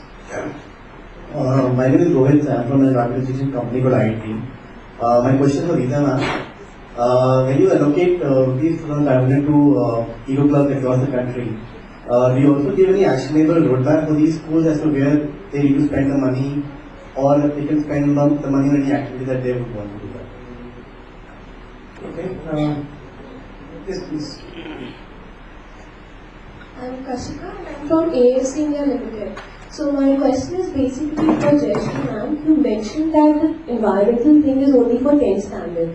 But in 11th and 12th, every student they don't have like science as their main subject.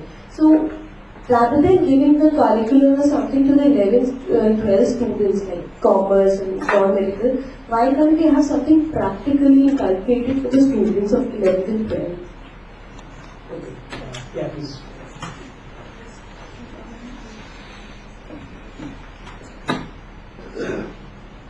I'm Tamana and I'm an independent facilitator.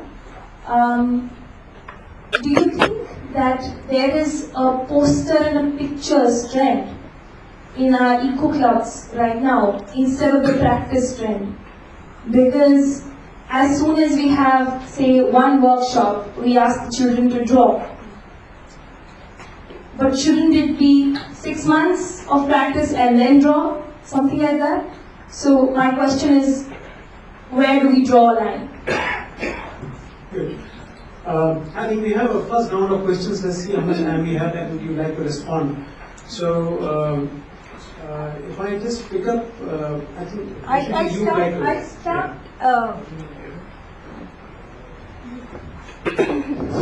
One by one, I start the questions. See, as regarding the 11th and 12th stage, I come to you to remember it here. It's something like this, that up to class 10, as I said, children study all the subjects equally. Yeah? At 11th and 12th stage, we have a project-based curriculum for them, which I have shown you the book over there. That is a teacher's handbook that we have developed. We have not given a textbook for the children. But definitely that book gives you the syllabus that is to be done at the 11th and 12th stage. 11th and 12th, higher secondary stage, not 11th and 12th, two courses. In that particular thing, we have said that the children are introduced to some core themes.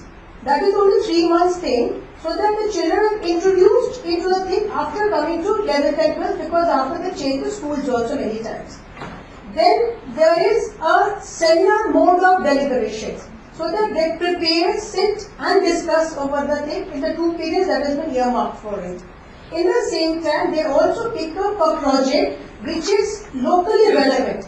It can be something like this, that I find the road in front of my house, I stay in Basantpur, I find that every 6 months the road gives way. So I can try to find out why this road gives way. That can be my project. So likely I have to say why I have picked up a project and things like that. So it is basically a real life project that they do, not cut and paste from here and there. So this is the thing, and everything is to be, it is 50 marks work. We have copied 50 marks and it is evaluated, shown in a mark sheet everywhere, so that it distinguishes from the rest of the subject. Just looking at it, you would know this child who was working for this particular course, out of 50 has got 45, means that for 2 years, the child has really tried to work it thoroughly with respect to local specific projects and things. So anybody who is a taker in future would think that this child has worked in some things like this. So is it something compulsory you are making? Yes, it's compulsory. So the question which I want to put up is why we need to make things compulsory. We need to create such environment wherein students can come forward and take up the initiative. See, the big thing is that unless we have seen it, that unless and until we make a thing compulsory, that is why at the BSc level also, graduation level also, in every semester you have one, say in first year, first semester or second semester, you have 6 months of course. Because unless and until we make a thing compulsory, at least Indian mindset is such that we really don't try to go do it. So we have to grow gradually so that it can be my way of life. That is what we are planning to do, and we are really working on it. It may take 10 years, it may take 20 years. I don't know how much, but we are planning to do it. Can you also just comment on one question which was there? Yeah. How do we know that inclusion approach is working? So what kind of now assessments you are trying to put in place? Yeah. And regarding the inclusion model is working, as firstly I said that every question paper will have actually 10% worth of marks for the open-ended environment related question, which is compulsory. That means that theoretically the child knows what is the correct thing and what is not the correct thing. I'm just saying theoretically. After that, there is a project that child is going to do, and that particular project will be evaluated through CCE up to the class 9 level, where there is no board examination. In class 10, it will be there also in class 10, but wherever there is a board examination in states, etc., there will be through the boards. So there the project will be evaluated by an internal who is helping the child do the work as a facilitator throughout the year, and there would be also an external evaluator as in any science, practical or geography projects. So every child is expected to do 2 projects minimum, which will be evaluated at the 10th level, and up to class 9th level they can do more than 2 projects, which is evaluated through CCE mode, continuous comprehensive mode. The teacher would say, yes, the child has done it, would actually know that the child has done it. It is not that the teacher is supposed to say anything. The teacher would really know the child has really worked on it. So, because our aim basically is to bring about attitudinal change. We are not that much interested in bringing about the knowledge component of it or awareness component of it. Because we have seen that enough amount of knowledge, enough amount of awareness is there among the children. But they are really not trying to practice it. So this is why we thought that if we happen to work on it, and also teachers happen to evaluate them through CCE mode, maybe over the time of school education, that is up to class 10 or maybe class 12, because most of the time the children drop out at class 10 level. That is why I say class 10. If they continue up to class 12, after that if they come to the world of work, there is some very small amount of, say, dent in their thinking pattern and then the action pattern. That's it. Thanks, Deshri. I think you might have got part of the response here on this, but I think we also can probably revisit this question again on the assessment of inclusion approach, looking at the entire dimension of this, including how adequate have been the learning material, the resources, how adequate has been the teachers' training, and how adequate have been the outcomes which were articulated to capture these environmental concerns, and ultimately what Deshri is saying, the whole assessment which they are trying to put in place, the marks given, and then the projects and the continuous evaluation. So I think if we look at the entire thing, probably that will also be some comprehensive. Now I think the three questions which have come, but I think before I leave it to ask my colleagues from the ministry, there is one question which has come, which probably one of the parents from the school, the principal can respond. And the question basically was, have we assigned some practical, Radia, please, what we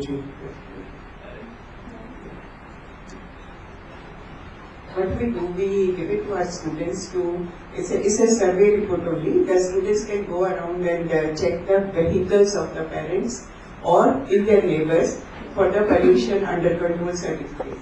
And in case if the certificates are not there, they remind them to get it done. And after again 3 months, they just see to it. So they make one performer in which they go on filling up. So that's one project which I have given, and it's working. The next one is about the polythene bags which Delhi government has taken up. Along with Dr. Sabat, we have taken up the project in Bhagirath Place. School is in very congested area in very near to Red Fort. So we have taken up a project along with Department of Environment and going to Bhagirath Place every month. So we have taken up along with the President of Association. So taken up this project along with around 10 shops.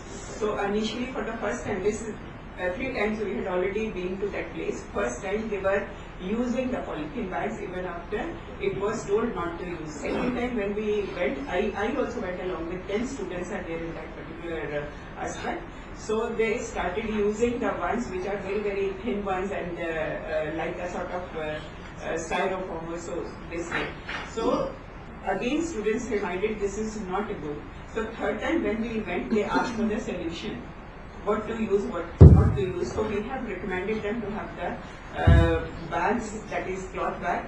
Even I showed them the bags, some bags I have got it from Jaipur. Some material came, what they do, whatever the small pieces, what the tailor has it, they just put them together without doing anything. Without even putting the strap or anything, just give it as such. It's a stitched sort of a cloth, three sides are stitched. So that way they give the cloth. So we showed them this can be done because it's not required always the carry bag has to be there, it has to be handy. So these are the projects which I have taken up along with my students. Otherwise, time to time, whenever we have herbs extra. Dr. Meena, I think thanks. I think you really captured. I think you can give examples. Yeah. No. I can give one more example. No, let's listen to you. I mean, you also have brought in, I think, a couple of things. If you could please just say a few words on this. You asked about the practical part. Yeah. In that case, what we are doing, other than what activities they have shown, you must have seen in mine also, I can elaborate on that. For the paper recycling, that is the waste management, it starts from collecting waste separately. That is a complete system in the school where you don't have to teach, but children learn by practicing it. And ultimately the paper which is collected, it goes to the paper recycling plant. And our children in the SUPW practical, the periods, children go, they learn to recycle paper and then make craft out of the paper made.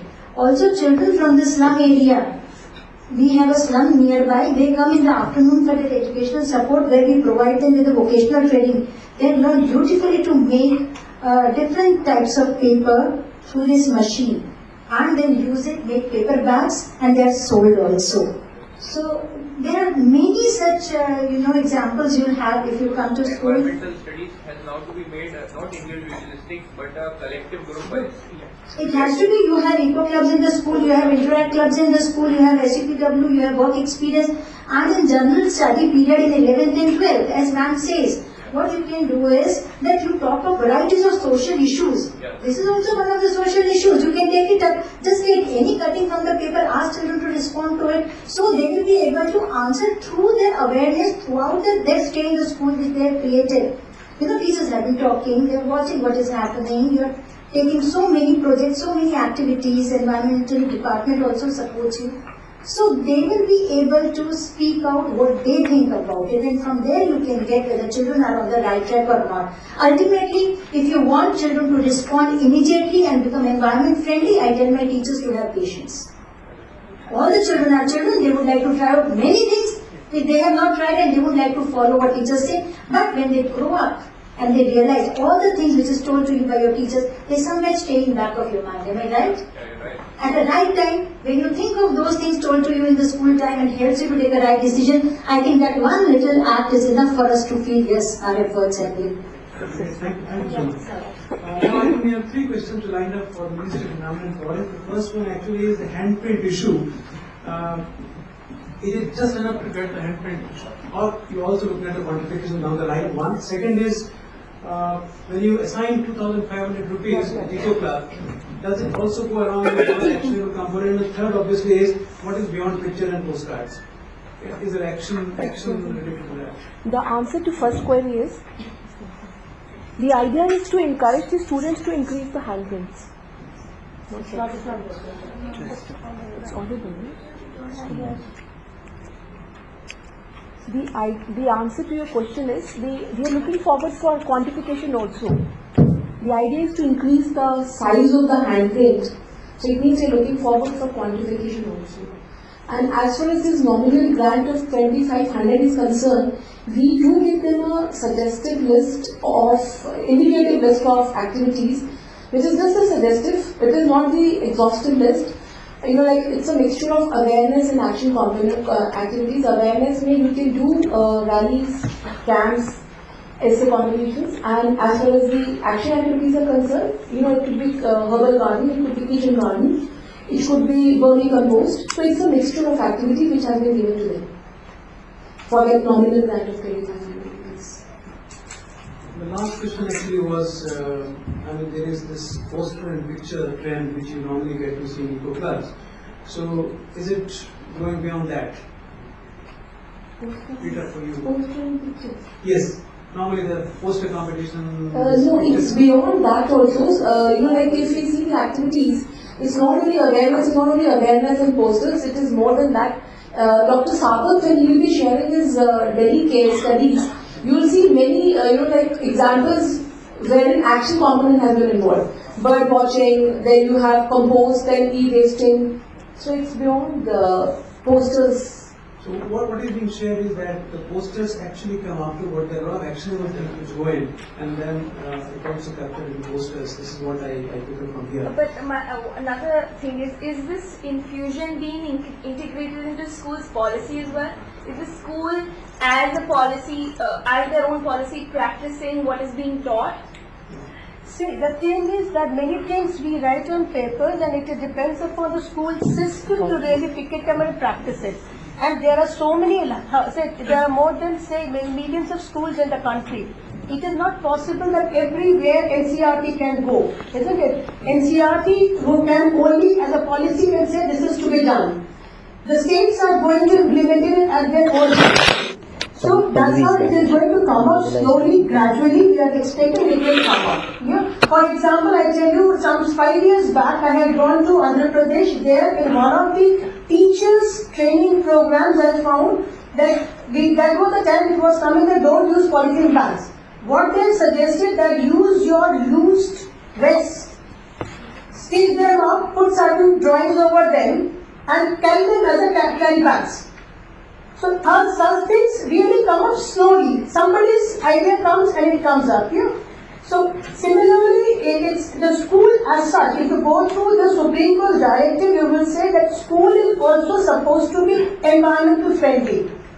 You cannot say that there is some restriction for the schools also. How the school principal, how the school administration, everybody has to take part in their whole thing.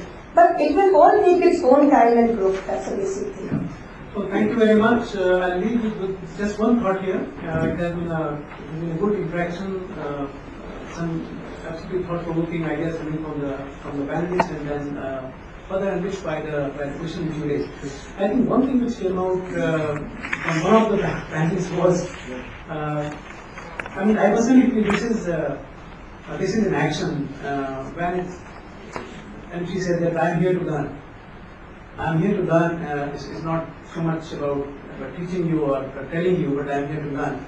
And this presentation from the school also said that how they are able to bring in the co-curricular and the curricular part together. Co-curricular part, the informal part, which you said was creating that environment. You know, you have one event of a monthly thematic area, and the theme actually builds an environment, so which is seen as informal, but in your calendar, in your curriculum, this is strongly ingrained. So I think you have a kind of very good blending where co-curricular informs the curricular actually then informs the co-curricular. So I think it goes in the cycle so that the interest is maintained. And the system of assessment also becomes so exciting and interesting that it is not actually it's not seen as this is something which is again has come up at examination. So I think these are some very hard-hitting questions. The individual approach we all swear by it, we all abide by it, we feel that it's been a great thing that has happened. But I think the challenge for all of us collectively is to bring more meaning into inclusion approach. We will keep learning from the experience which we have actually prepared here, but I think more experience down the line as we go to the next session. Thank you all very much. Thank you, sir. I think the discussion was very informative and put more focus on this issue. There are some more discussions in next session and next session. I thank Sri James Rathod for chairing this technical session. Also, I would like to thank speakers and participants of this session. Now we have to move to our second technical session, that is environment education, alternative approaches. For this session, I want to invite Professor Jayashree Sharma, NCERT, to chair this session, and for co-chair, I want to invite Ms. Rita Khanna, MOEF. And the speakers of this session are Britt Connelly, Director International Eco School Program, Denmark, Dr. D.C. Sabat, NCT New Delhi, and NGC Nodal Officer, Shri Kabod Prabjot Sodhi, CEE, Dr. Deshbandhu, President Indian Environment Society, and Ms. Pallavi from Taj Group. I request Professor Jayashree Sharma to start the session. Ma'am. Hello, thank you. Shall I take the permission from the House to conduct the whole program from here only instead of going to the dais? Yes, what do you think? Yeah? Yes, ma'am. No, we can start from here only. So, I think the first speaker on this is Ma'am Yu Britt Connelly from this SE Denmark. Yeah, we will just welcome you. Come over there, please. Welcome.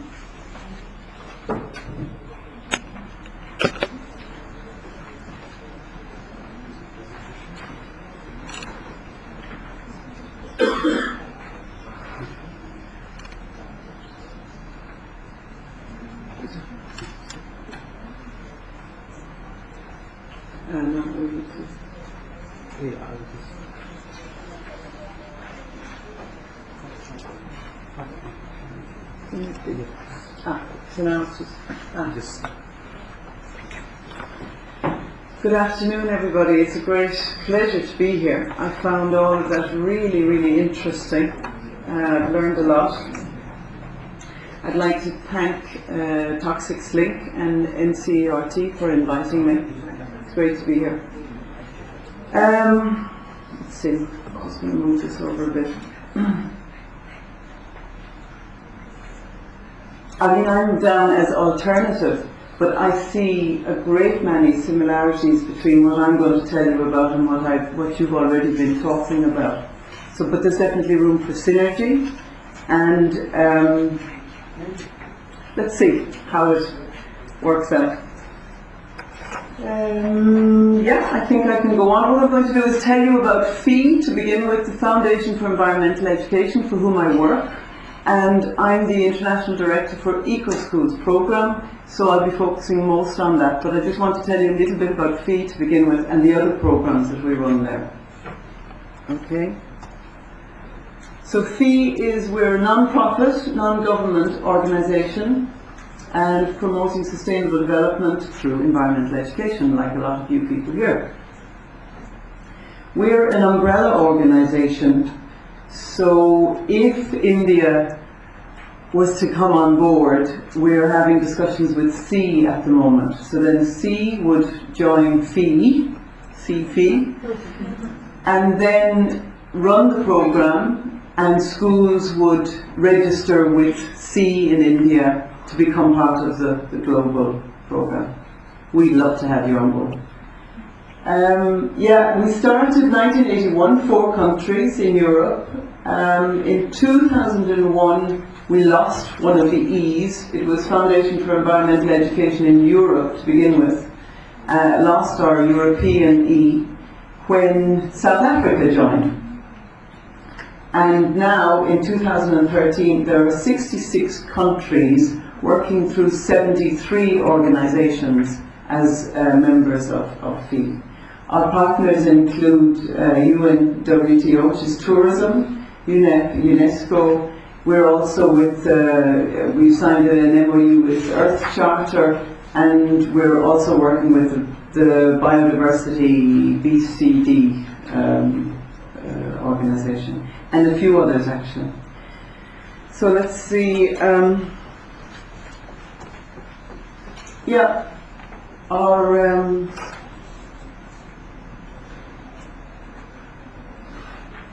this one is called Green Key, is one of the newest ones but fastest growing certificate of eco-certification in the whole world, to be used at conference centres, campsites and hotels. Blue Flag, most people in the world have heard of. It's the oldest one, and we now have 3,000 plus beaches and 850 plus marinas. The next one is us, Eco Schools, and we are the largest network of students and teachers in the world. And we work through the 7-step program, which I'll tell you much more about in a minute.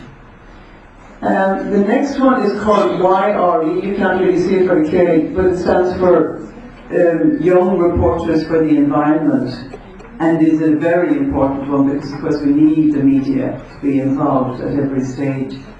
So, whereas Eco Schools is from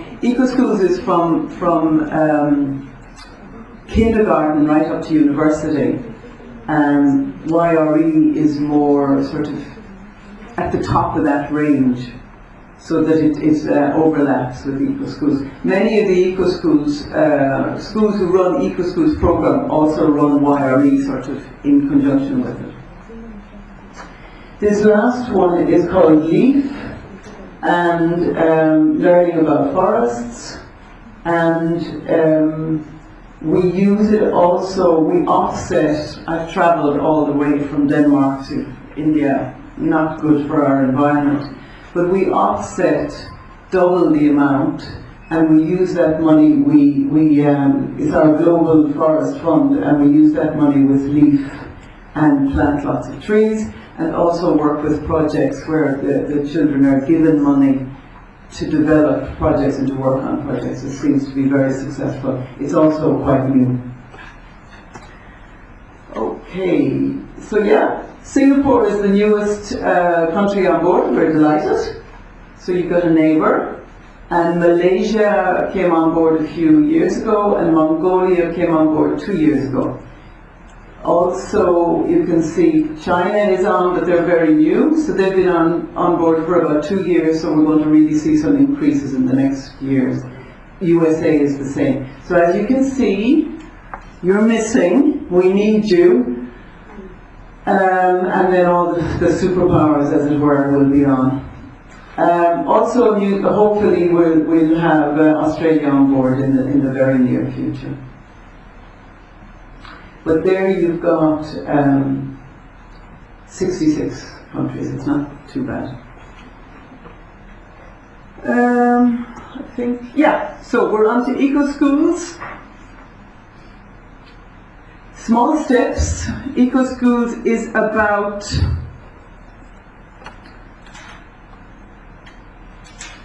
students learn empowerment skills, and it seems to really, really work. They learn that small steps can make a difference.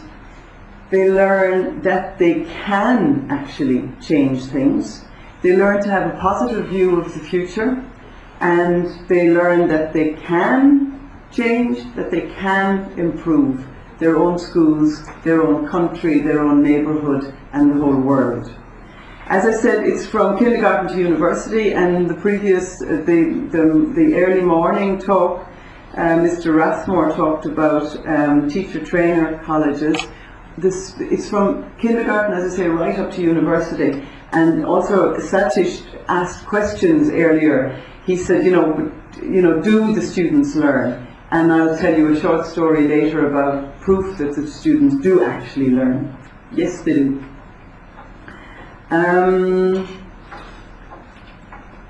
Yeah, I'd like to focus, I've only just taken up the post, but I'd like to focus on more universities coming on board, and also definitely teacher-trainer colleges coming on board. They are vitally important as far as I can see. But let me show you how we work. This is the 7th step. I was interested to hear that you also have 7 steps. Earlier, was it this lady down here? The 7 steps can be implemented in any way. You can start at informing and involving. You can start at developing an action plan. But the more general way we do it is that we form a committee.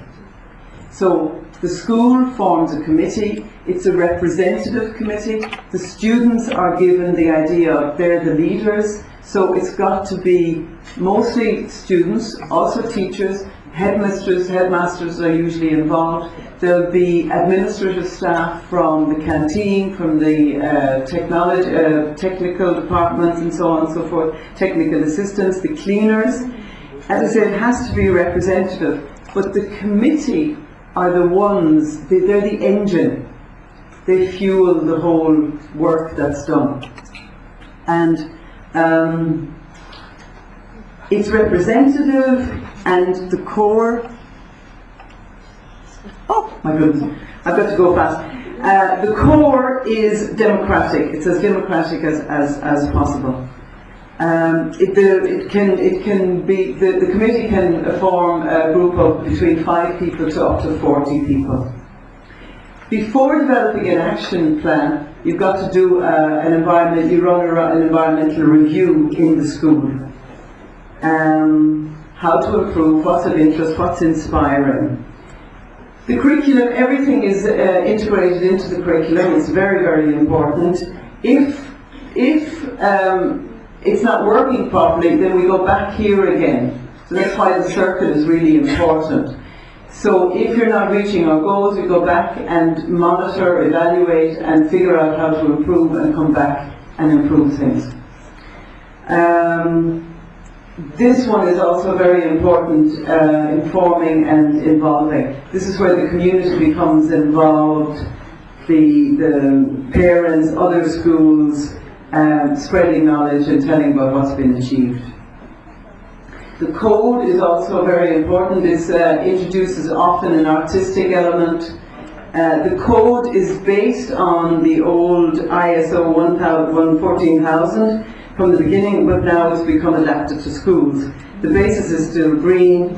It includes, the Eco Code always includes culture, social and economical, and usually artistic aspects. So on we go. These are the themes, and as you can see, many of them resemble the themes that you had, that you were talking about as well. There are 12 at the moment. At the moment also, it's the European Year of Air, so many schools will probably be working, in Europe will probably be working with air this year. India would of course possibly bring on some newer themes that you have been working with already. The whole idea of eco-schools is that it's inclusive. So you use what you've been working on already and improve to get the green flag. The underpinning characteristic is that it's participative. The whole school is involved, but it's student-led, it's democratic and reflective, so you go back and change things if it's not working. It's situational, real-life learning. I know you all already spoke about this, but it really does work to bring people out, see what's happening, what needs changing in the world, and then get them working actively on it. It's very much action oriented. This is a really good story. The first university in the world to achieve the green flag status was University Cork in South Ireland. And it came about because of the students. They had been at primary schools, eco schools, they'd been at secondary school, eco schools, so when they got to the university they said, what's going on here, where is the eco university? They approached administration said, okay, we'll work with you. And they got the Green Flag awarded in 2010. And on last Monday, is that only yesterday? No, last Monday, I was at the 6th university in Ireland. I was on the jury to be awarded the Green Flag. What I would love is if India came on board, that you'd be the first country in the world maybe to award the Green Flag to a teacher trainer college. But this, you can see, it works. The students caused the university to come on board, and now lots and lots of universities are coming on board. Also in Russia, the other country that's really active with universities is Russia. Our sponsors, the interesting thing here is they approach us so far to want to be on board. The first one is HSBC, 14 countries are involved. It's been a 3-year project, we're now wrapping up, and we're going to work nationally nationally. Wrigley's, the chewing gum people, 15 countries on board now, but we're going to be getting up to 28, and it's going really, really well, using the 7 steps to upload information to the website. Toyota Motor, they're mostly working with sustainable ways of getting to school, so it's quite fun that they're promoting bicycles, even though they're a car manufacturer, so anything can work. And Satan's Foundation helped us to do this, World Days of Action, build a website where we can upload all the actions, all the activity that the schools have done. You can also use it as a source of reference. So as you can see, last November was the first one. There were 28 countries and lots and lots of participants. And the next one will be April 2013 in the Southern Hemisphere. EcoSchools Connect is our latest website. We're using it for all schools to connect nationally and internationally. And final statistics, we are, as I said, the largest international network of teachers and students in the world. 53 countries on board. Will India be country number 54 or 55? 11 million students. It's a lot of people, and it's a lot of activity. Thank you very much for listening to me.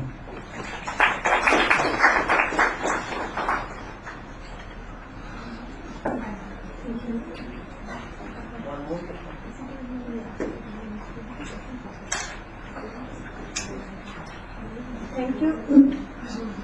Now I would like to invite Dr. B.C. Sabat from NCT Delhi. He is the Nodal Officer for NG6 program in Delhi and NCT.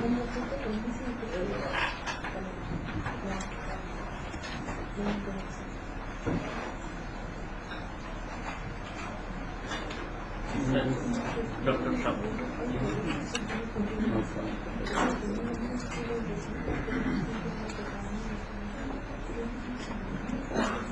So good afternoon to everybody.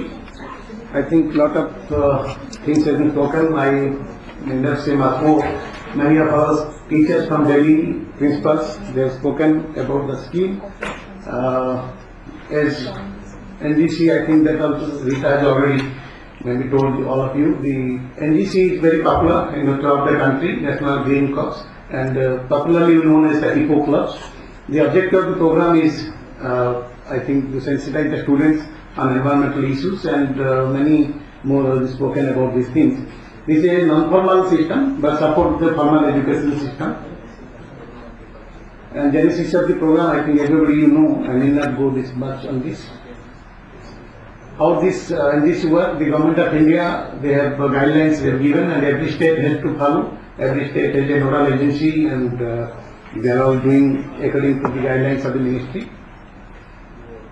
Straightly I come to the Eco Club program of Delhi. As per the guidelines of the Government of India, we have started this scheme in 1999 with 100 schools, and a small grant we have given that time 4,000 rupees, and Government of India is given that time 1,000 rupees. Then we increased it to 1,000 and 1,500. Then now we are in 2,000 schools and colleges in Delhi, which include all the Delhi government schools, either publics and the private, the DMC schools, Kendriya Vidyalayas, Jawaharlal Nehru Vidyalayas, and all colleges. Whoever present in Delhi and having the students, we include them. There is no recognition, nothing. There are some of the things are coming up. We have also included some of the non-recognized schools where they have the students up to class 6 to 8 on this. As I told, the grant we have given now increased to 20,000. Earlier it was 10,000 in last financial year. We provide 20,000 to each school, and ministry grant is 2,500 addition. Besides that, we provide various research material in the form of posters, information materials, reading material, then train the teachers, and some of the action-oriented programs separately we provide to the schools. Some of the key issues, as Jayashree ma'am has very rightly said, you have to take a local issue. We have taken a very much local issue pertaining to Delhi. Many times, many people ask why you have taken few schemes only, but it is relevant to our state. So we have taken like the plantation bag. This is a very big project, and the forest department provides 3 saplings to each school. We are giving 200 saplings to each school free, and if anybody need more, that also we give. And when we started this program 1989, that time the Delhi's forest cover, green cover was only 5%, and now it is increased to 20%, and thanks to the Eco Club children. The second one is the anti-firecrackers campaign, which is very much prevalent in Delhi. You know the Delhi's air, you might be knowing, and during the Diwali nights, it was horrible that time, 98, 99, even the 90s, and now it is substantially reduced because of the involvement of children. And the children not only show the way, they are not bursting the crackers, rather they are training or they are teaching the parents not to do that. Then the same of the plastic bags campaign. You know, the Delhi has banned all type of plastics here in Delhi. Manufacture, usage, storage and use is completely banned. And there is a litigation going on. The Plastic Manufacturer Association gone to the court, but that is not stayed. Many people just giving an impression that it is stayed. Still the rule is prevalent, and government is taking the action. Then Khelo Holi Naturally campaign. This is a new campaign that started last 10 years, before 10 years. And that time when we started the program, there was not even available of the natural colors. Now there are 7 to 8 people, companies, and not companies, the groups. They have started the Holi colors, and last year we sold 15 tons. It was earlier hardly 500 kgs or 1000 kgs. Last year 15 tons, and this time we expect around 50 tons of this. And the Tihar Dal is coming every big day. They are producing, the inmates are producing the colors from flowers. Then zero garbage concept in the schools. Almost all the schools we have declared zero garbage schools by all means. And conservation of water and energy is very practical in Delhi. And observation of environment calendar. There are many days like the Environment Day, Water Day, Wetland Day. That is very, very important for us. And every day we celebrate with very big things. Then we have a nature trail and fun activities, as Jayashree ma'am is always telling, not to put pressure on the students. We never put any pressure to students, and I was hearing the question, why don't you involve practical or maybe compulsory? It is not a compulsory thing, but when the student goes to the outside, they feel the forest and they feel the many things, and they are doing accordingly. Then any other environmental issues as per the school's choice. It is not that we are giving the grant, we are making the next of the schools. We give the grant and everything left up to the schools. They have to do something, only the guidelines we give, you should spend the money judiciously, that's all. But anything they want to do, it's welcome step. In the mode of awareness, as you know, there are many things are coming up now. Recently we had a class mob. A group of students, they did a class mob in Delhi Hall, and it was very successful. So there are many things are adding time to time. We basically the things, essay, poster, rally, and Nukkad Natak, folk songs, seminars, workshops. Then we have an annual eco meet recently we held. And then every time whenever there is a program is coming on, the message on environmental issues in prayer class, so that whole 2,000 students they are getting the knowledge, like during the plantation drive, during the anti-crackers drive. The external programs like we provide the paper recycling unit, already we have given to 200 schools and colleges. We are, every year we add 100 machines, and that money is coming from the Delhi Pollution Control Committee as their awareness drive. Then we are giving vermicomposting, rainwater harvesting, kitchen garden, herbal garden, mushroom cultivation, solar water system, heater system. We provide 30% subsidy for the general public, and schools, colleges 60% on this. Then there are many things now I was hearing in the question and wondering, what is the scientific reason and what is the happening? Many times people say if they go and they plant a tree, what happens? You know, there is a formal system, and if you do a plantation drive, how much the children get the knowledge? I will just give you an example. If you ask a student, write about a mango plant, he will write 2 pages of note. But believe me, when you ask a mango plant, hardly 1%, 2% students recognize. And this happens in Chief Minister's house. We have an SFI. Whenever the student comes, first question I ask them, what is this plant? And I think none of the public school students they speak about this. Only the village school students, when they come to government schools, they say it is a mango plant. So this is the situation now. So the formal system, we writing everything and we know everything. If you ask a student, they will write Mendicera indica, 32 varieties available in India, very big speed and everything. But when you ask them the mango plant, they never seen that one. So that was the major problem. When you do this tree plantation drive, there are a lot of activities going on, soil conservation, what is the plant, phenology, so many things are happening. Recently we have sent 50 teachers to Kullu, the G.V. Pant Institute of Himalayan Studies and Earthwork Institute. When the teachers, they study there, 5 days program, and they were horrified. They said, we never seen this type of things are happening in plants. And they coming in school, and each school now they are documenting their how much plants are there, when they flowering, what are the leaf size, what are the bark size, what is the useful of the bark, what is the useful of the roots. There are so many things, and they have made a big volumes of the things on this. So the scientific things are available on these things. So these are some of the things when you do this tree plantation drive only. But when I ask the students how much plants you recognize, they say only 4 to 5 or maybe 6 or maybe 10. But more than that, no students has gone to beyond that. It's not that they are not the totally taxonomists, but at least they should know minimum things, 20, 30 to whatever things you use, that is the required. Then unfortunately our need for the trees is more than ever, and how such small, big significant impact environment. You know, as rightly somebody, the madam said, Denmark, the offset. If you plant a tree, you offset your carbon, and that is the major impact on the plant. So when the teacher doing the plantation, I think lot of issues they involve in this, climate change, greenhouse gas, and when the teachers, they can tell the students this is happening due to the plantation of the tree. I think that is our scientific education that we get. Though it is part of non-formal education, knowledge gained in non-formal may support the formal system. As one of the students told me, there is a question came right down a ecosystem. Then he has written about the Chief Minister, there is a small pond, and he has written about the small pond, he has given the diagram and everything. The teacher has asked him, out of 10 he has given 7 marks. So he told, sir, I never read in my book, but I have seen when you, there is a pond, the ecosystem, pond is a reed, pond is a sunflower, something, water, there is a phytoplankton, there is a fish, and I written that, I got 7 marks.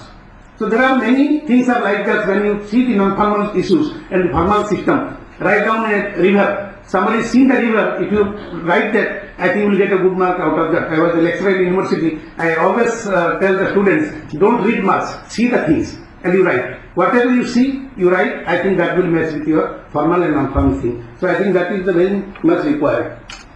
Likewise, as I told you, the anti-crackers campaign, when we started this campaign, there are a lot of chemical composition of the crackers, what is the harmful effects, and many things you can see, what is the air pollutants, and how the air pollutants work on. So that we have taken a lot of pain that time. But now the teachers are very much expertise on this. And I have seen the Madhu ma'am is here, Dr. Jeti is here, Rita is there. They are all doing a nice work in the school. They orient first the students. I always go to the school when the anti-crackers campaign going on in Dr. Jeti's school. 3,000 students turned up, and then we tell them, this is the effect of the pollution. Now the teachers tell us these are some of the parameters happening during that night. So I think when you empower the teachers and students on these type of things, both the things will happen. Then we have the noise and sound pollution. There is a Supreme Court guidelines. Many people does not know what is the Supreme Court guidelines on the sound pollution. So when you tell the students, I think students will act. I'll give you one example. There is a Basantpur madam was saying 30 or 40 trees were cut recently, 10-15 days back. And you know, there are 3 students, 1 teacher telephoned to Chief Minister's house. There is a tree cutting and please look at that. Then the residents came. There are a lot of problems happening and these things. And really they have not taken the permission. So the rules are there, law is there, but the implementation part and who will guide. So the students and teachers will got a lot of call from the students. There is a tree cutting, whether they is taken the permission or not. The Sasdeva school recently, 15 days back, there is a student called, my school is cutting 3 trees, whether they take the permission or not. So that is the empowerment, that is the science behind this. At least they know the students, there is a rule, but they are not following. So these are some of the examples we can see. There is the effect on senior citizens and animals. Last time we conducted a workshop and few people came, few students in some schools. They say our doggy is not have a problem due to the cats. I didn't know that. So there are a lot of things happening, but the students, they tell us on these things. As you know, the plastic bag campaigns, there are total ban, but still people ask us what is the solution, then what is the rule and why it is banned. So I think these are a lot of scientific views on this. So the teachers, when they train of these things, as Dr. Jetty was saying, we have started the survey in many schools. I think 80 schools have gone to survey in the local markets, and there are a lot of things are coming up. The traders, they are using the one cloth type bag that is called non-woven bag, and they say it is permitted. When the teachers argue them it is not permitted, then they say no, it is a cloth bag, आप क्यों permit नहीं करते हो? Then they say it is a polywoven है, इसका plastic ये है, उसका plastic ये. So there are a lot of many teachers ask us, sir, please give us the guidelines. What is the chemical composition of it? Then we have taken research. We have asked the experts. Then we have given a note to them. So there are many things happening on this when you do this type of things. Then there is a non-biodegradable, biodegradable. Students know what is a biodegradable, what is a non-biodegradable. Why this is not taken a long time to decompose. Then landscape related to plastic waste, others wildlife and other things. These are all the issues, you know, the cattle is taking. So these issues we know. I think these are some of the things. As fellow holy naturally, the same thing happens. Many colors, they are not good. So people are using this all harmful. So when you talk this thing, and now I am happy that 3-4 NGOs are coming forward and there is collecting the flowers from all the temples in Delhi. Not all. 50% of temples have been covered and they prefer the holy color out of that. Then zero garbage, as I told, the paper recycling, composting, then mushroom cultivation. One school teacher has come up very nice idea. All leaves he bundle and they are using the cultivate mushroom out of that. So these are small things in the school, but I think the impact is very much. When every school is declared their schools are zero garbage, and I was calculated about 2,000 campuses, if they have not single waste is going outside, I think at least minimum 100 trucks loads we will be reducing our garbage. And there is no space in city now to throw your garbage. There is no landfill site, all are full, so we have to take care of all this. Likewise, the herbal garden, kitchen garden, the e-waste collection bins we have given. There is a lot of things are coming up, and the Karshik Link is doing a very good work on this e-waste. But here also we are having the problem. We kept the bin in the school, but nobody is taking that product. So that is another problem. So we have to put the cycle. Always should not do in one part. We have to do the whole cycle. So that also we are trying. We have now authorized a few recyclers. We are telling them you take the garbage and do something whatever as per the rule and. So segregate the garbage in biodegradable and recyclable bins. This is a very good small exercise in school. The students can know what is the degradable into the biodegradable. That is small issues also they can take up on this. Then conservation of water and energy. Many schools in Delhi, they have not even the rainwater harvesting system. We give the 50% subsidy from the Delhi government, but there is a lot of confusion. People say getting the money from government is a very problem, that's why we are not going. So we are trying to, we are telling the schools, at least your schools or colleges should be at the rainwater harvesting. Then promoting the CFL LED mainly now. Then switching up as the lights were not used. In our government school, Delhi we have around 1,000 government schools. One switch for all the rooms. And if there is no students in a room, the fan is moving. I was stunned when we started. We have given circular from the education department. Our PWD have given instruction. Every light, every fan should have their own switch. Not that only one switch you operate, because principal says it is very easy for me to operate one switch. So these are some small things, but we can do in this, and we are looking the solar system also. So I think these are some of the case studies we are doing. Many more things we do, but I was very happy that there are a lot of interaction coming in, and Tamanna was asking what is the beyond the posters. You know, there is one example, the Sparrow we have declared now the state bar, and this is because of the last 7 years, 3-4 groups of the students, they writing to the Chief Minister, there is no Sparrow in Delhi, there is no Sparrow in Delhi, and then last year we declared the Sparrow is the state bar. This is because of the posters, and I think the students' imagination. You should not think that it is only posters and you forget. If you write something, you drawing something, the whole imagination coming to the outer. And we have seen lot of things are happening on this, and we start now in all the schools to start a Sparrow corner in their school. And you will believe me, there is nobody is able to tell us what is the nest for the sparrows. And Mr. Khatri is doing a very extensive work to search where this nest will be available so that we can give to the schools to put on these things. So there are many small issues involved in this process. I think when we do this, maybe many things are coming up on this line. Thank you very much.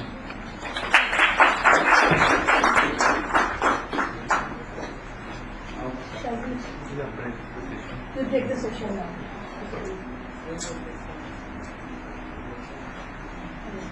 We are going to break the session now for the lunch.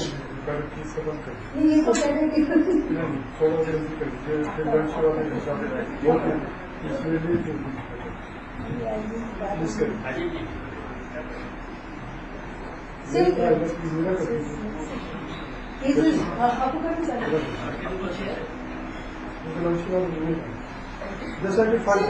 Say, okay, then we can have the third speaker. He is Dr. Deshbandhu, who is President of Indian Environmental Society, and the society has been working for environmental education for quite long, isn't it, if I'm not wrong?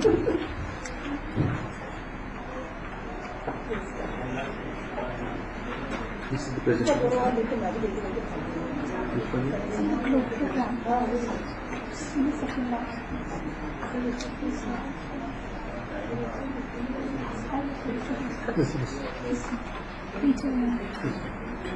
Thank you very much. I'm sorry keeping everybody 10 minutes more for the lunch. Actually, I've been told to make a presentation on the GLOBE program.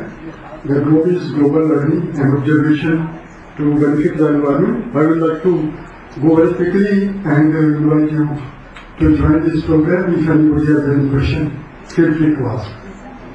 The GLOBE is, as I said, it's a hands-on international environmental science and education program. It's a worldwide program where the teachers, students and the scientific research community, they participate in this program. This provides, as I mentioned, hands-on activities, and this is the interaction of the students with the students, interaction with the school and the school, interaction with the teacher, interaction with the teacher and the students and the scientists. This is a program where the students and the teacher and the scientists, they participate and they interact with each other. And if the student has any question, we ask the teacher and the teacher asks the scientist, and then this is a continuity that how this program helps coordination between the students and the teacher and the scientist. The vision is it's a worldwide community of students, teachers and the scientists and the citizens to have a better understanding, to sustain and improve the better understanding of the earth environment. The mission is to promote the teaching and the learning of science-enhanced environmental literacy, and also to develop the actions and the school education among the children. And the activities mainly like the regional meetings, teacher training workshops, laboratory teacher training programs are happening, orientation workshops, educational trips and camps, as many of us, we have been talking about outdoor activities and things like that. Seminars, international and national conferences, learning expedition, they are very interesting to our biodiversity learning expedition, ecological learning expedition, global learning expeditions and so and so. School visit, exchange programs and celebration of the environmental days. This provides platform to learn more about nature. Sport multidisciplinary study is a tool for hands-on learning where the students they do things by their own hands. By integrating knowledge gained in biology, chemistry and geography, classes for resolving practical task in nature, in integrating science with our education, support a multinational study, multicultural study of social studies and the science by providing students with their own activities. The GLOBE is a program where the emphasis is trying to develop skill among the students to do things by their own hands. This is what we say that we don't read just about science, but we do science. This promotes students' investigations, facilitate hands-on environmental activities. Students do their own investigations on local sites by using GLOBE data collected, and the students get an opportunity to work on various environmental on-site activities, field visits, and collect environmental data. The students themselves, under the guidance of their GLOBE teacher, they go to the field and collect the information and the data themselves, so that they are doing the primary activity in the sense that is a hands-on practical activity. There are something like the program started actually in 1995.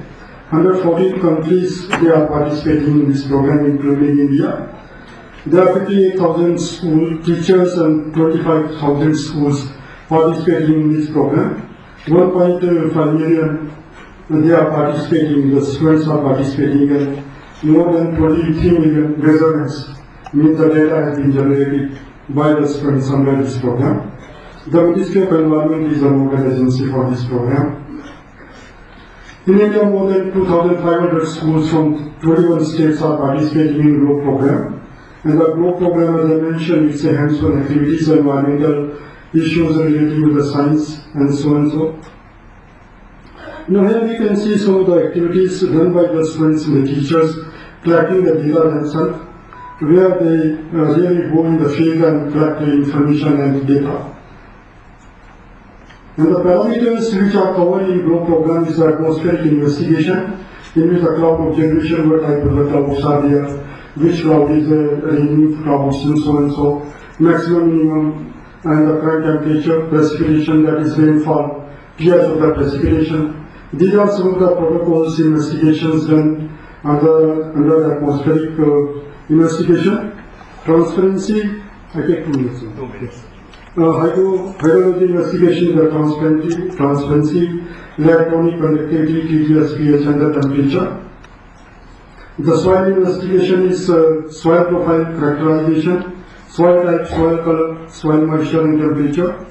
Identification of dominant vegetation, as Dr. Sabat mentioned, that the children they don't identify, but under this program they have opportunity to identify the dominant vegetation, ground cover, canopy cover, estimation, tree heights and circumferences. Like what actually is that this is science, where these investigations are done by the students under the guidance of the teacher. They collect the data, they formulate a project on the information which they have collected. Sometimes one student came and asked one teacher, there is a greenhouse, there is a climate change is changing, how I can do that? Can you give me some experiment? This is exercise I give to this group. Suggest me a project. But if you ask any GLOBE students to do it, he will tell you what experiment you can do, where you can demonstrate the climate is changing. Something like that. That is the beauty of this program. Like some of the oncoming activities, like we had a GLOBE Science Festival, which was participated by 3,500 school children just in October last year.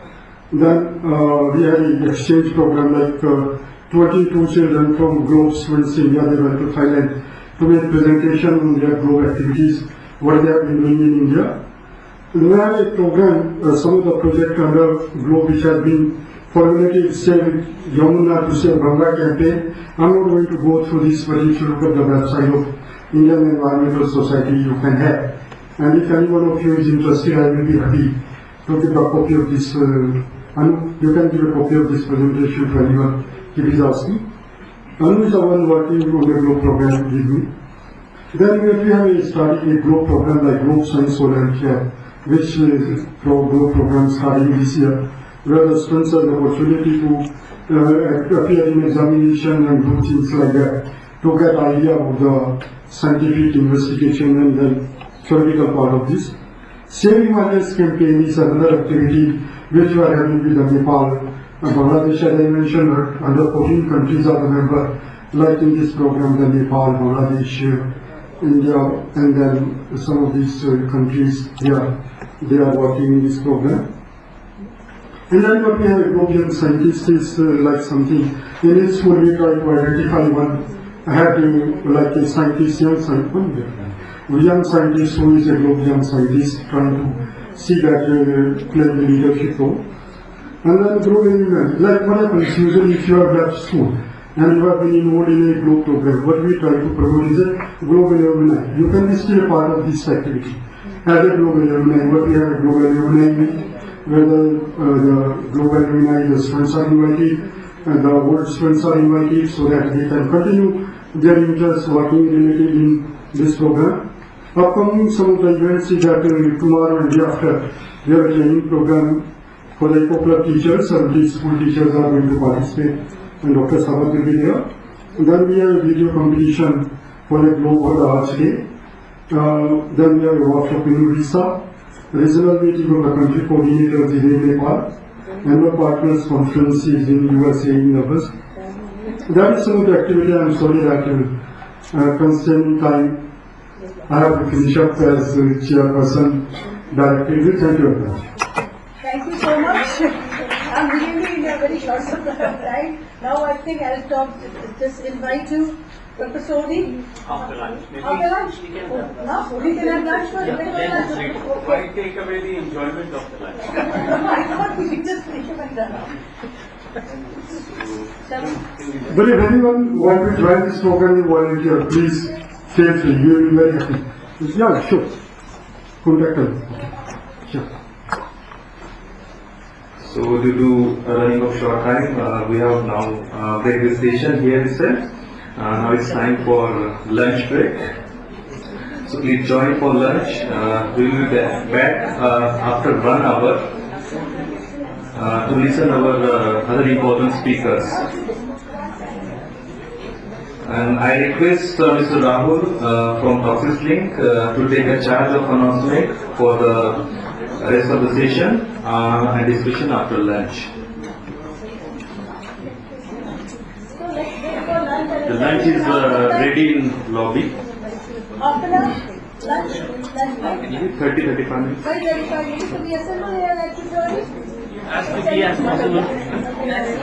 Thank you very much.